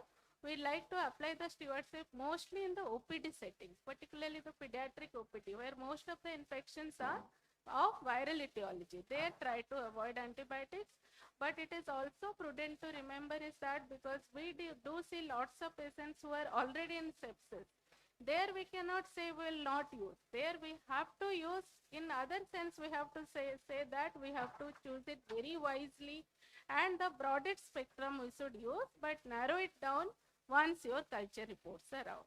Thank you, sir. Wonderful. Actually, she is narrating very nicely. Basically, one thing, I very recently attended one WHO policy meeting regarding use of antibiotics in human health and animal health sector. There is a categorical guidelines from WHO that gradually we should phase out antibiotics which are used in human medicine from veterinary practice. Okay, in poultry farming or dairy farming, because we all know that earlier our deans have also highlighted that this is a common practice in India, in rural India, that para-veterinary staffs are treating cattle, buffaloes, or sheep and goats, and they are not following any antibiotic schedule. Okay, so I worked long back. I worked with dairy farms in Delhi, so I have seen how indiscriminate use of antibiotic takes place. At that time, enrofloxacin was just introduced, and they were using it rampantly, and within a short time, it has become resistant. So we have to think about it. That is a very crucial thing, and already Government of India has banned colistin in poultry industry. Okay, I'm coming to Dr. Dhirendra Kumar. Dhirendra Kumar is a AMR expert, and he is with ICAR PDP, Project Director of Poultry. He is a senior scientist, so he's working specially on AMR issues. So Dhirendra, I'm coming to you, and my question is, poultry farming is a critical sector where antibiotic misuse is prevalent. What innovations or best practices can be adopted to curb AMR while ensuring poultry health and productivity? Thank you, Dr. Chanchal. Actually, in poultry sector, or especially can say as a whole, in a livestock sector, so people are using this antimicrobial mainly for the preventive purpose or as a growth promoter. 80 to 90% of antibiotics are used mainly for the as a growth promoter or preventive purpose. Only 20% or 10 to 20% of the antibiotic used for the therapeutic purpose. So we have to see how to maintain the growth of the livestock. This is the first criteria, because livestock what we are maintaining, or poultry what we are maintaining for their biomass only. If we will not get biomass, or we will not get egg or meat, that is of no use. That is the main thing.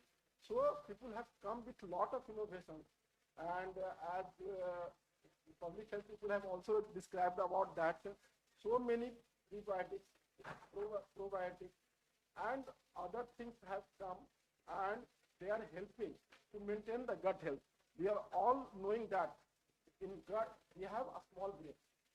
All the neurons, set of neurons are there, and we have to maintain the gut health properly.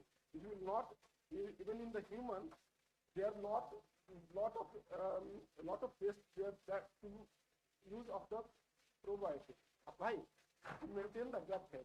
If you will maintain the gut health, you will get good health.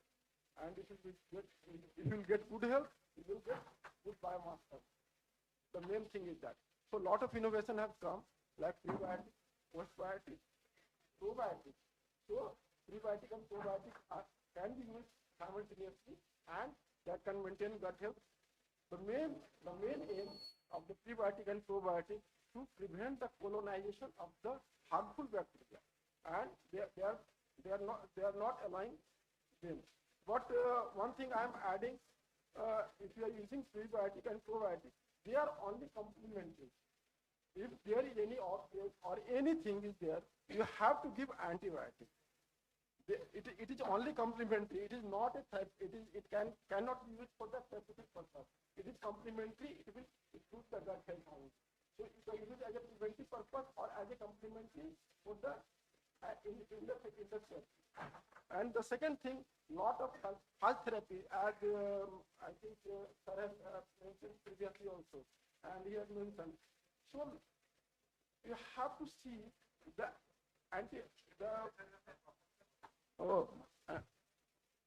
the microbes what are present in your area, or what are the microbes endemic to your area, and accordingly you have to design that a specific fat for that for your farm, or your you have to order.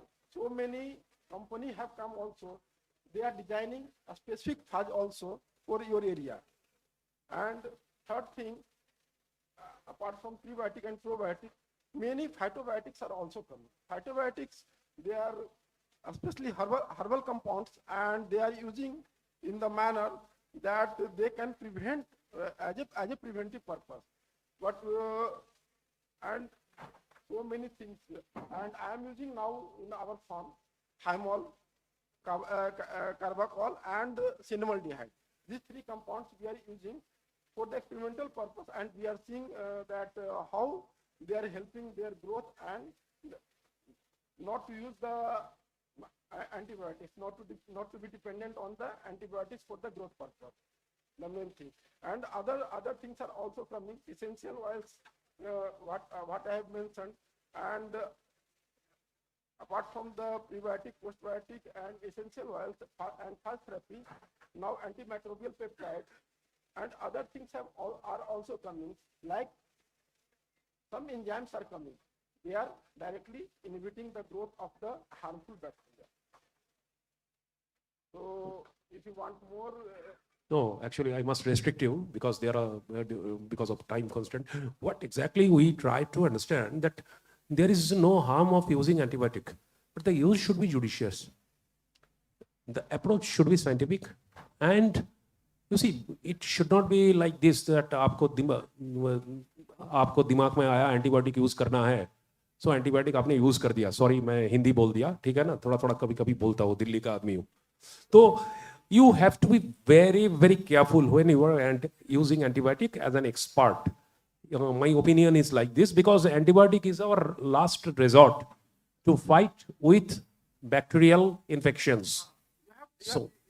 In the case of outbreak, you have to use. Yeah. But you have to know the withdrawal period and all those things. Absolutely. So before you are giving for consumption or anything, you have to know all those things so that it cannot harm the. But however, whatever measures you will take, it will harm the human, because it will go to the environment and ultimately. Yes, yes, of course. One thing I would like to highlight. Actually, we are in Transform project. We have already involved Poultry Federation of India and large-scale poultry industrialists under our roof, and we are signing MOU with them and providing a protocol for judiciously using antibiotics.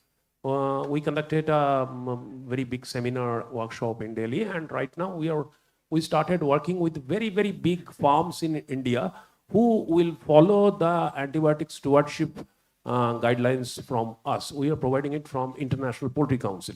Okay. My next panelist is Devdatta Bhattacharya, scientist E from ICMR RMRC. And Devdatta, I am coming to you.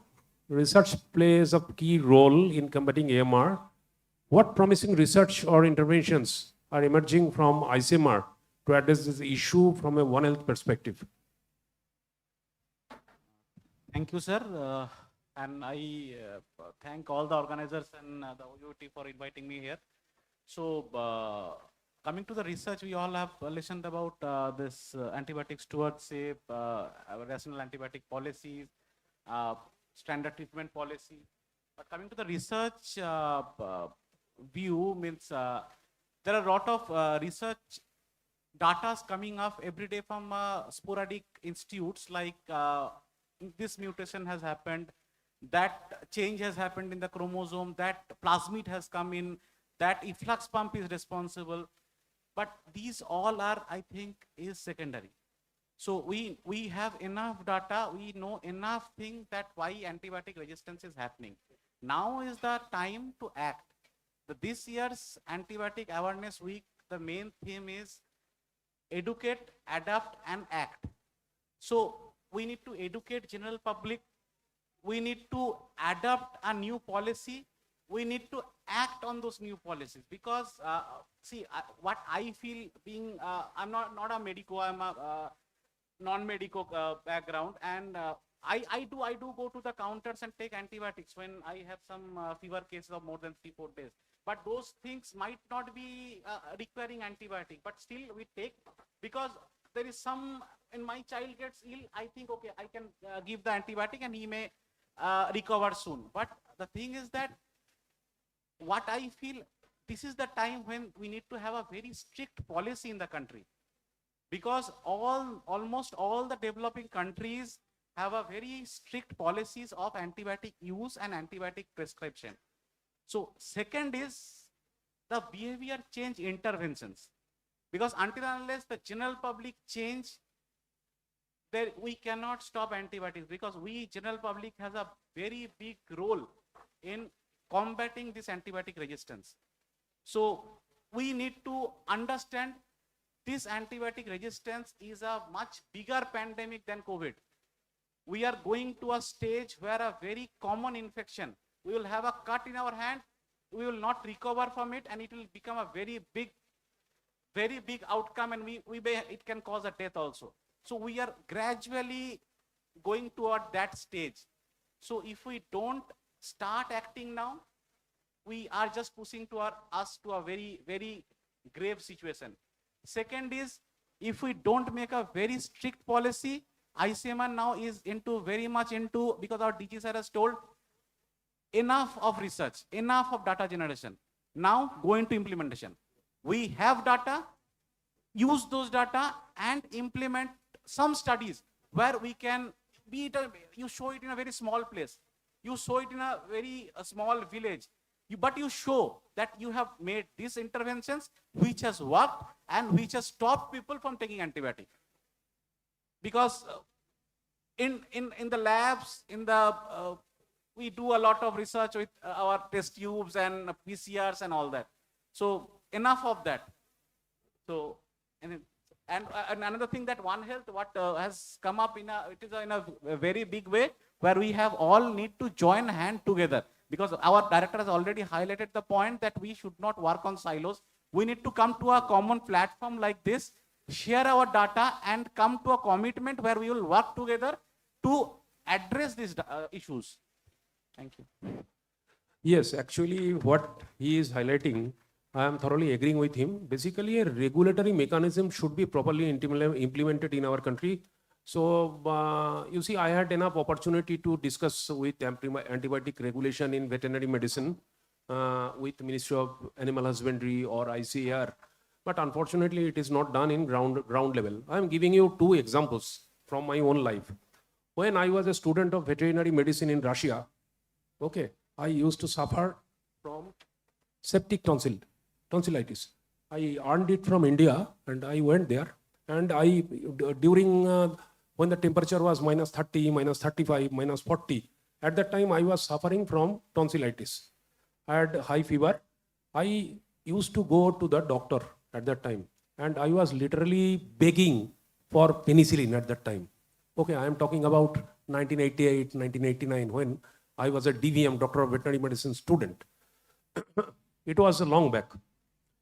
My daughter is pursuing her PhD in USA University of Virginia Tech. Last time, she had same problem because she earned it through gene from me. The American doctors also did not give her antibiotics. There is a strict regulation on antibiotic selling, and until the doctors prescribe it, you cannot get it. So the picture is same in Europe and in USA. The time frame was different, but the picture is same. So we have to implement these things very properly in our country, in my opinion. Okay, my next panelist is Dr. Debashish Mohapatra from KIIT. Dr. Debashish, I'm coming to you with a question. As an academic and researcher, how can educational institutions integrate One Health principles in curriculum and research to prepare the next generation to tackle AMR challenges? That is an absolute necessity in our country, I believe. Not only in our country, but also throughout the world. So, please. Yeah. Thank you, Dr. Chanchal. I think it is a very relevant topic today because of indiscriminate use of antibiotic, whether for animal husbandry, whether for human health, or even in case of plants also, in agriculture also. So the time has come now to work together, not work in silo, which already discussed. And good that the Hyper and the other partners, Transform, Passing on Gift, and other have organized this event to create awareness among the next generation students, veterinary students, and probably other students are here. So it is required to do this. I must say here, there is a veterinarian from this university, OUT, Dr. Balram Sahu. He is a champion of ethno-veterinary practices.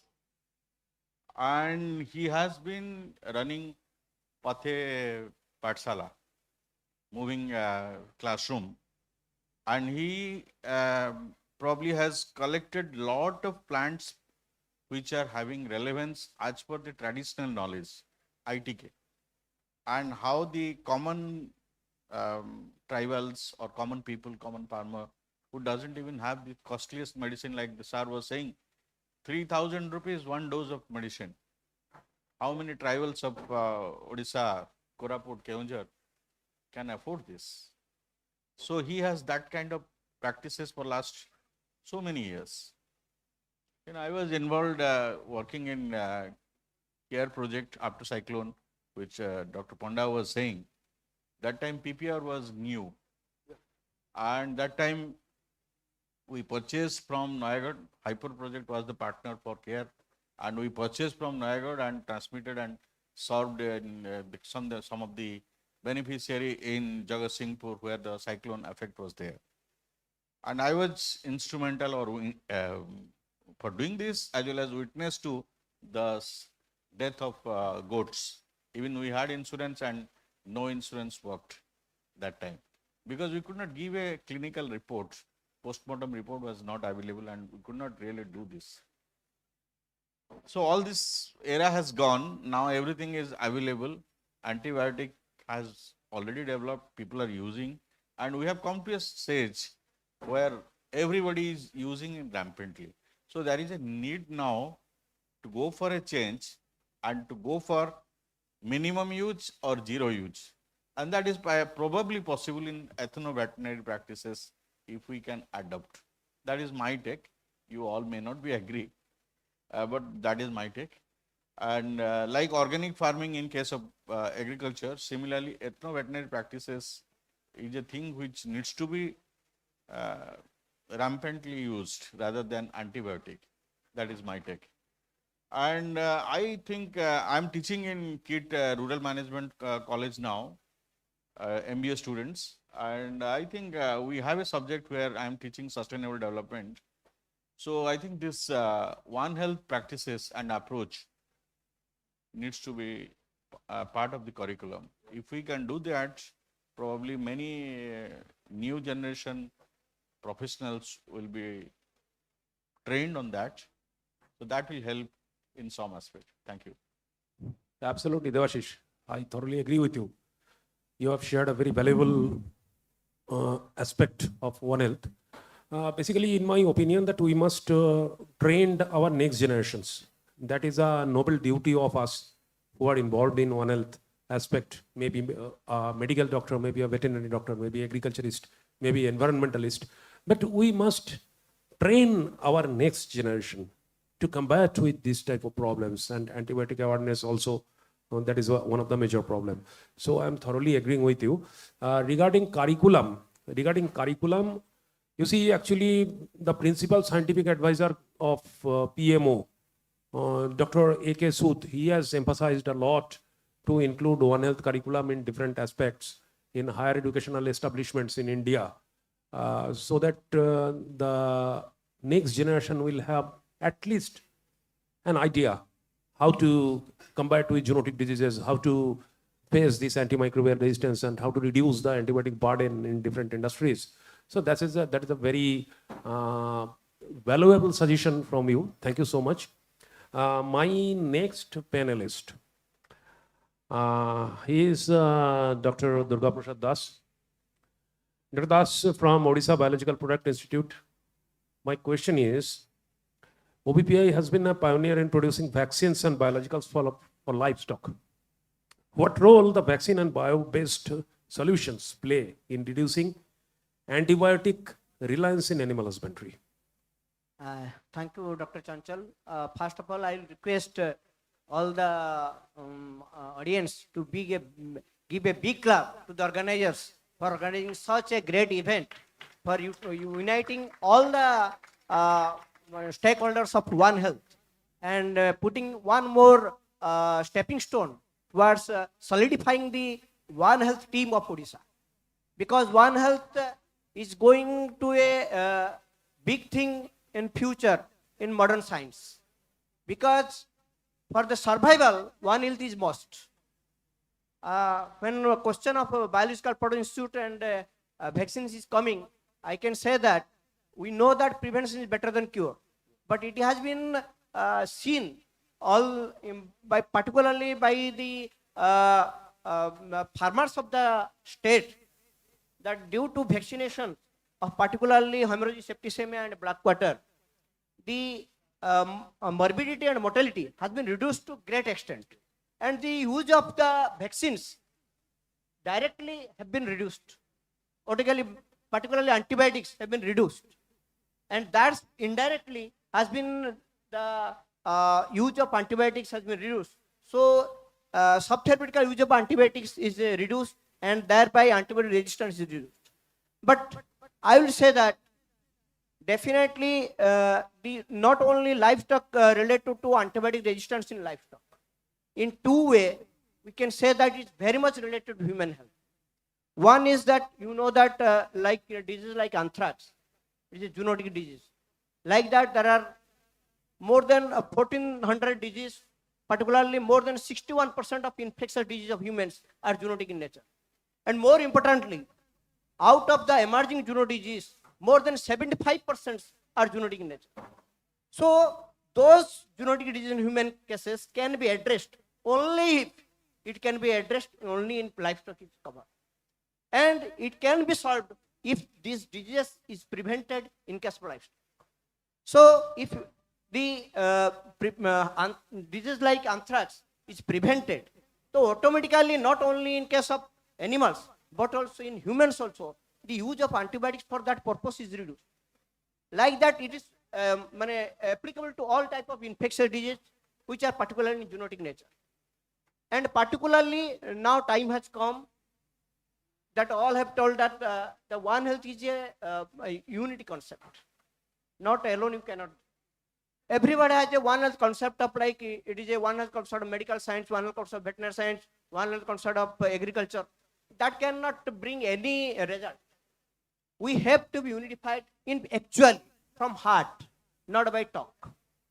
We have to go beyond our jurisdiction. We have to go beyond our boundary, join hand, particularly to solve the solution of the problem, to solve the solution of the world, solve the solution of the human being and animals. Because if environment will not be, that Dr. Radhakrishna has already mentioned, that all components should be addressed, not by only livestock or not only agriculture or not only veterinary science. Even environment, all sectors, if those problems will not be rooted out, One Health cannot be achieved. It is possible, and I can suggest that, like it has been already successful in many states, that ZCC, Zoonosis Control Committee, if it is formed in our state, and all the stakeholders should come into the one unity, one umbrella, and they will work for the all these program, all these like all the parameters of One Health program, like antibiotic resistance, like combating zoonotic disease, other things, all other things. So all should be united effort under the ZCC, Zoonosis Control Committee. So that can bring the actually mission will be successful. Otherwise, it will be only limited to our talk, only limited to our speech. But if we are from our core of heart, if you want to solve the problem, because that will be a big problem for our next generation. It is now our duty. If we will not do that, then our next generation will definitely face that problem. You know that if there will be antibiotic, because you know that the development of antibiotics are not more as earlier. Number of antibiotics are not produced. But antibiotic resistance is growing on. Time will come, our next generation will be suffering, and they will not be able to be treated. That will be a horrible situation. We are going to face definitely. And we will all be responsible because of our own restriction.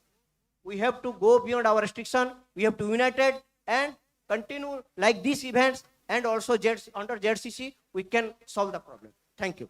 Thank you, Dr. Saab. Here, I would like to inform two things. One is IDSP, Integrated Disease Surveillance Project. It is implemented by Ministry of Health and Family Welfare. And in every district, they have established a joint action committee where a veterinary doctor is also included. Okay, I was the state zoonotic disease control officer in Delhi for a very, very long time. For 14 years, I worked there. So we tried a lot to put a veterinarian in this team, because until you put a veterinarian in the zoonotic disease control team, zoonotic disease cannot be properly diagnosed, because the expertise is lying with veterinarian, because he is the animal health expert. So definitely I was closely associated with this project in National Center for Disease Control. And this is an achievement for us, I believe. My last but not the least panelist is Dr. Devi Prasad Samantarai. He is from, if I am not wrong, he is from College of Basic Sciences, OUAT, isn't it, Devi? Yes, sir. Your topic is microbial resistance due to biofilm formation, strategy required to prevent biofilm formation. So for me, this is apparently a new area. I'm very keen to know about it. Sir. Exactly, sir. Thank you, sir. And this is particularly a research topic, biofilm mediated or associated infections, which is the recent trends, and many research is going on in this field. Because before going to that, we should know what is that biofilm and how it is responsible to develop resistance in case of microorganisms like Pseudomonas, Staphylococcus, Streptococcus, and Enterococcus. So particularly this biofilm is an exopolymeric substance, and it is a polysaccharide in nature. So during the time of growth and development of several microorganisms, they are producing the biofilm, and that particularly it is just like a sticky substances. And by the help of that biofilm or sticky substances, the bacteria will adhere to any surface.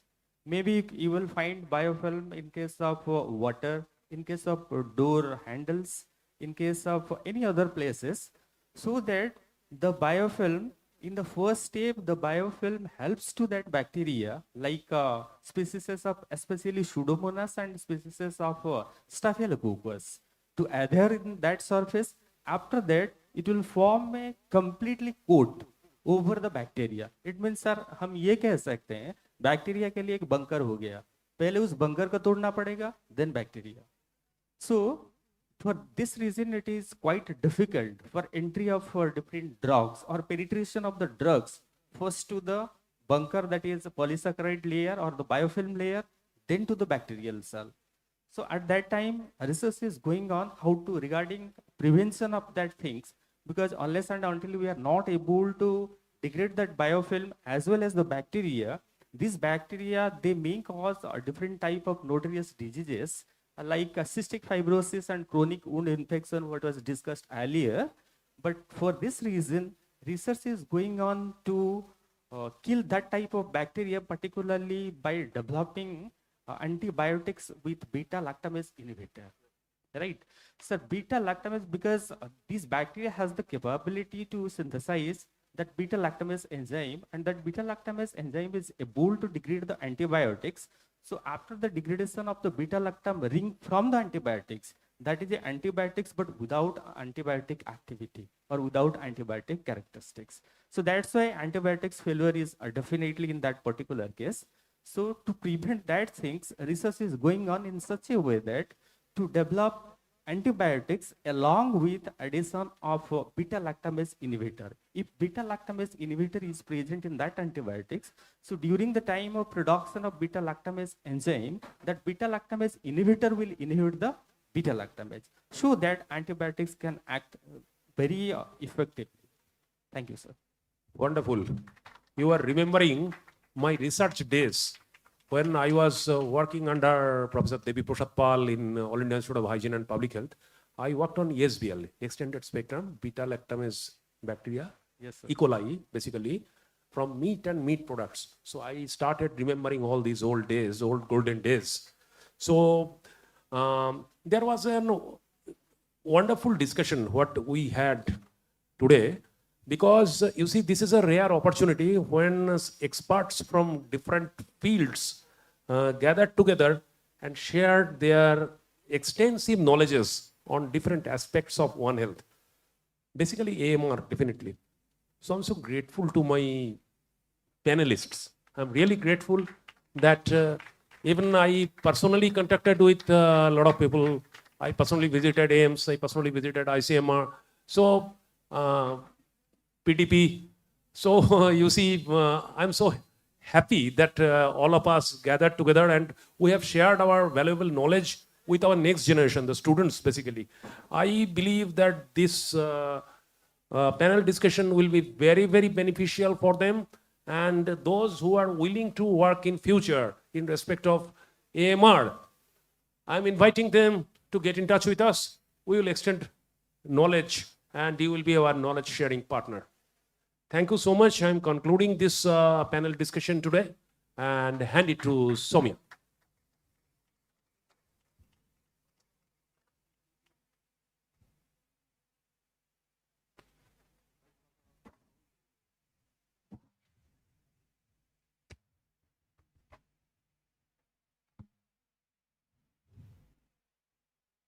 Thank you so much.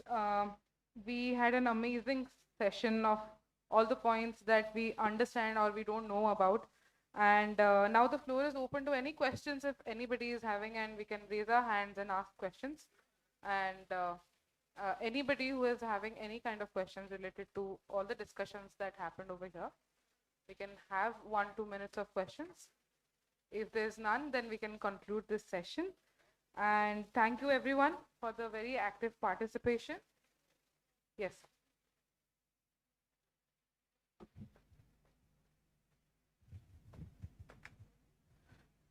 Thank you.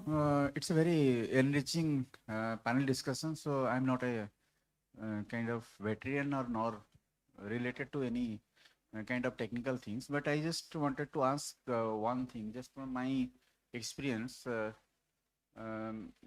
because we have to now enough has been done in research and all, so we have to act really. So in spite of having all the policies, it suffered at the time delivery point. So how do we curb all those things? Be it we have to engage with the politicians, we have to engage with the kind of business people who are riding over their profit, or we have to go directly with the panchayat level to do certain kind of regulatory act, to how do we really act onto that? Because nowadays we have multiple and multifarious problems. It starts from the how do we restrict quack at the village, and how do we restrict over enthusiastic and highly educated people, those who can see from the chat GPT, how do we any alternative to this antibiotic, how the best antibiotic that can harm less. So quack at the end, and then chat GPT one end. How do we balance all those between? Thank you. Well, shall I answer a little bit? Then I can pass on to you people. You see, actually, our DG, Professor Himanshu Pathak of Indian Council of Agricultural Research, and DG of ICMR,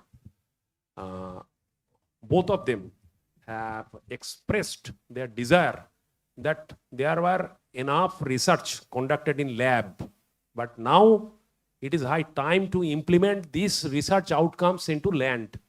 Okay, those who are in grassroots level, if they are not getting the benefit of research, then what for the research? So the approach is changing gradually. Definitely overnightly we cannot change because it is a system. Okay, and but I am quite hopeful, because if the higher ups can change their thinking regarding the implementation of research outcome, then definitely it reaches into the grassroots level.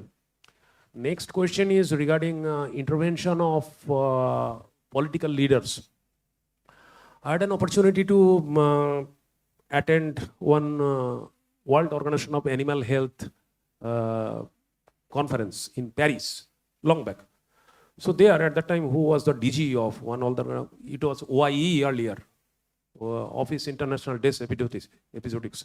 So they have mentioned that until you are winning over the politicians and bureaucrats, you cannot implement any program in ground level.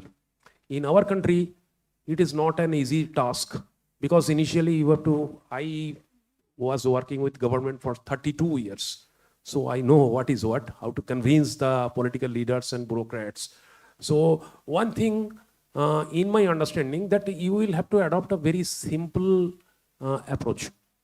When you are trying to convince politicians or bureaucrats, you will use very simple words to explain the problems. If you are using a lot of technical words or like this, you see, बाद में वो बताएगा अरे ये क्या है यार, वो बात कर रहा है, बहुत सारे टर्मिनोलॉजीज, छोड़ो यार.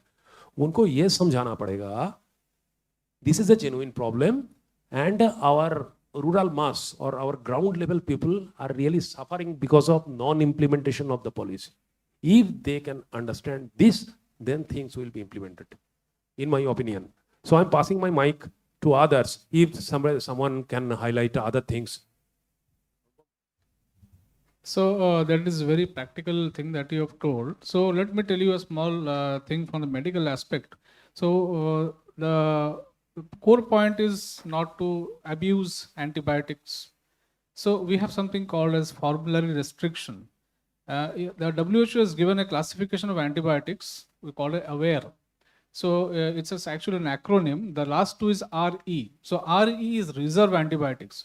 So that is where the higher antibiotics may be colistin or polymyxin. So these antibiotics fall in the reserve category. And you are supposed to give these antibiotics only if there's a culture proven infection and there is a serious condition where the need is more.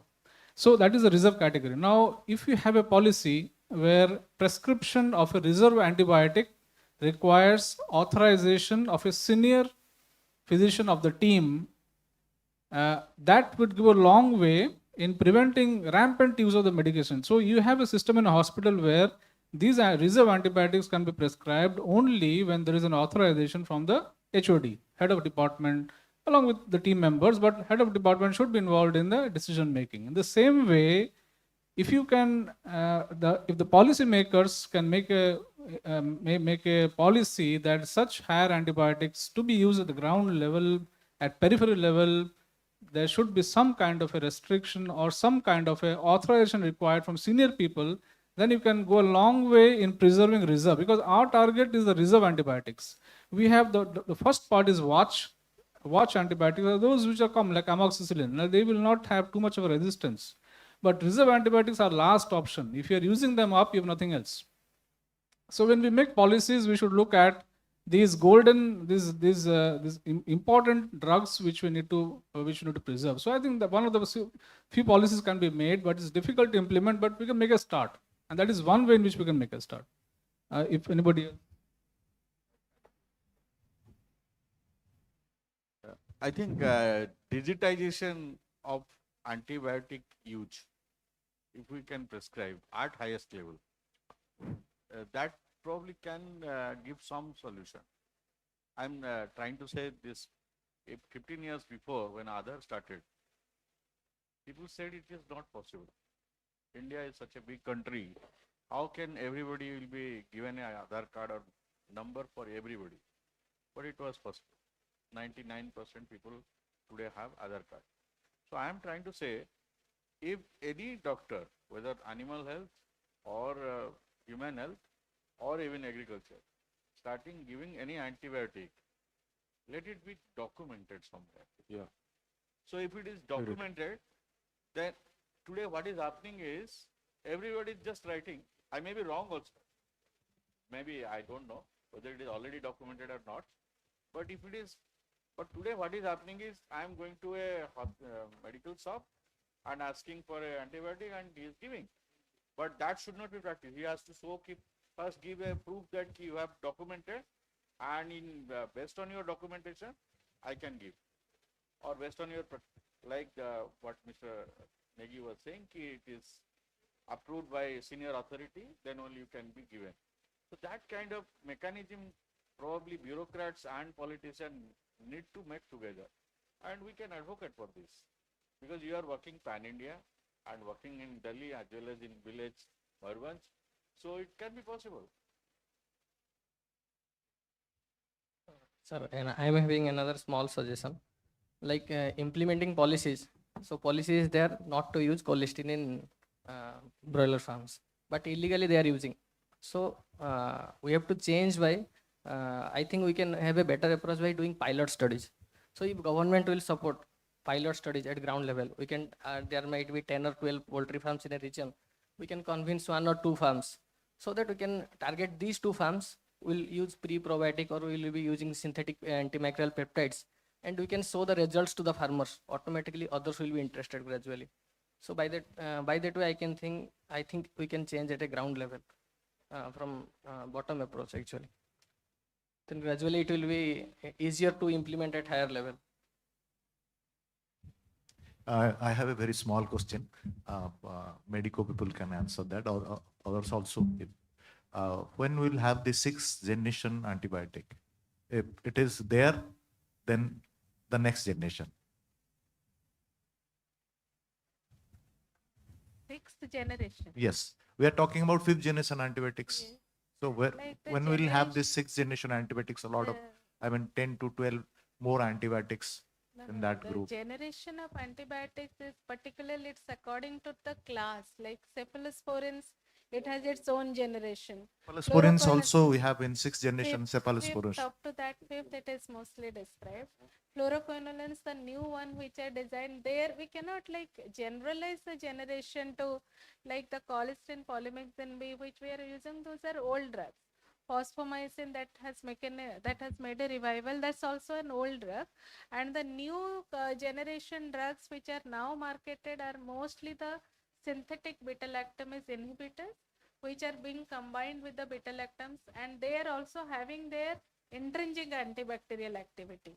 So they are being, so that carbapenems and all the beta-lactams are the main backbone.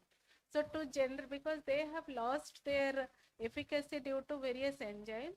So the new research is mostly on the same drug with enzymatic another additive combination, so that the original activity is restored back.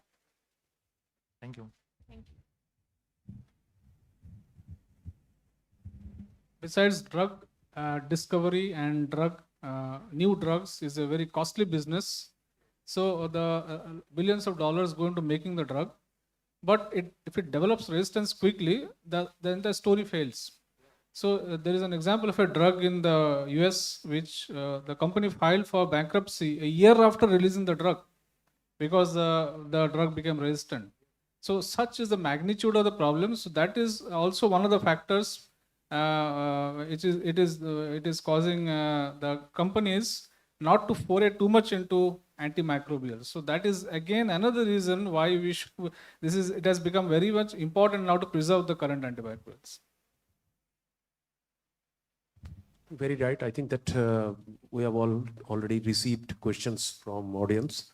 Right now, we would like to conclude it. Soumya. Thank you so much. I request Chinmay and Diti to kindly facilitate our panel members with a token of appreciation.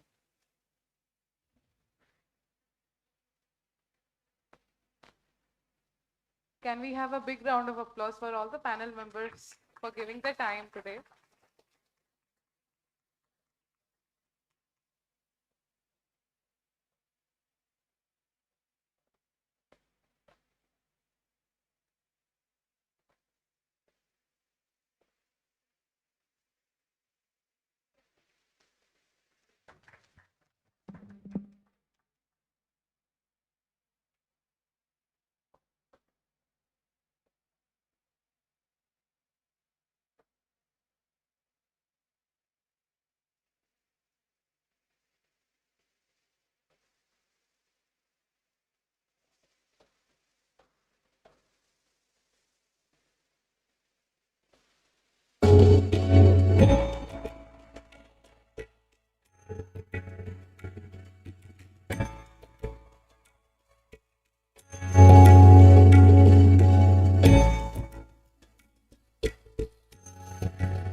everybody present here among us. It was a great event today, and thank you all for your presence and contribution. Let's continue to educate, advocate, and act now to combat demand. Have a wonderful day. Thank you so much.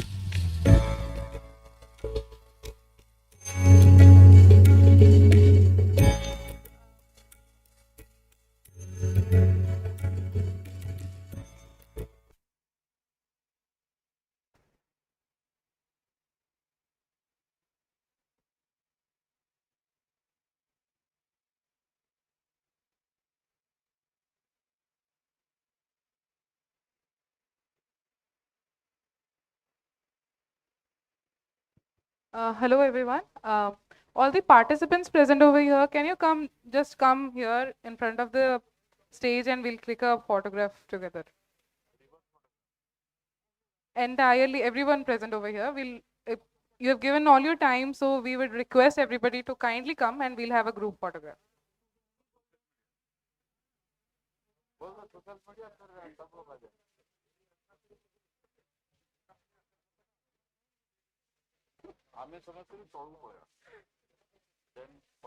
I request anybody who can come forward. We'll have a group photograph.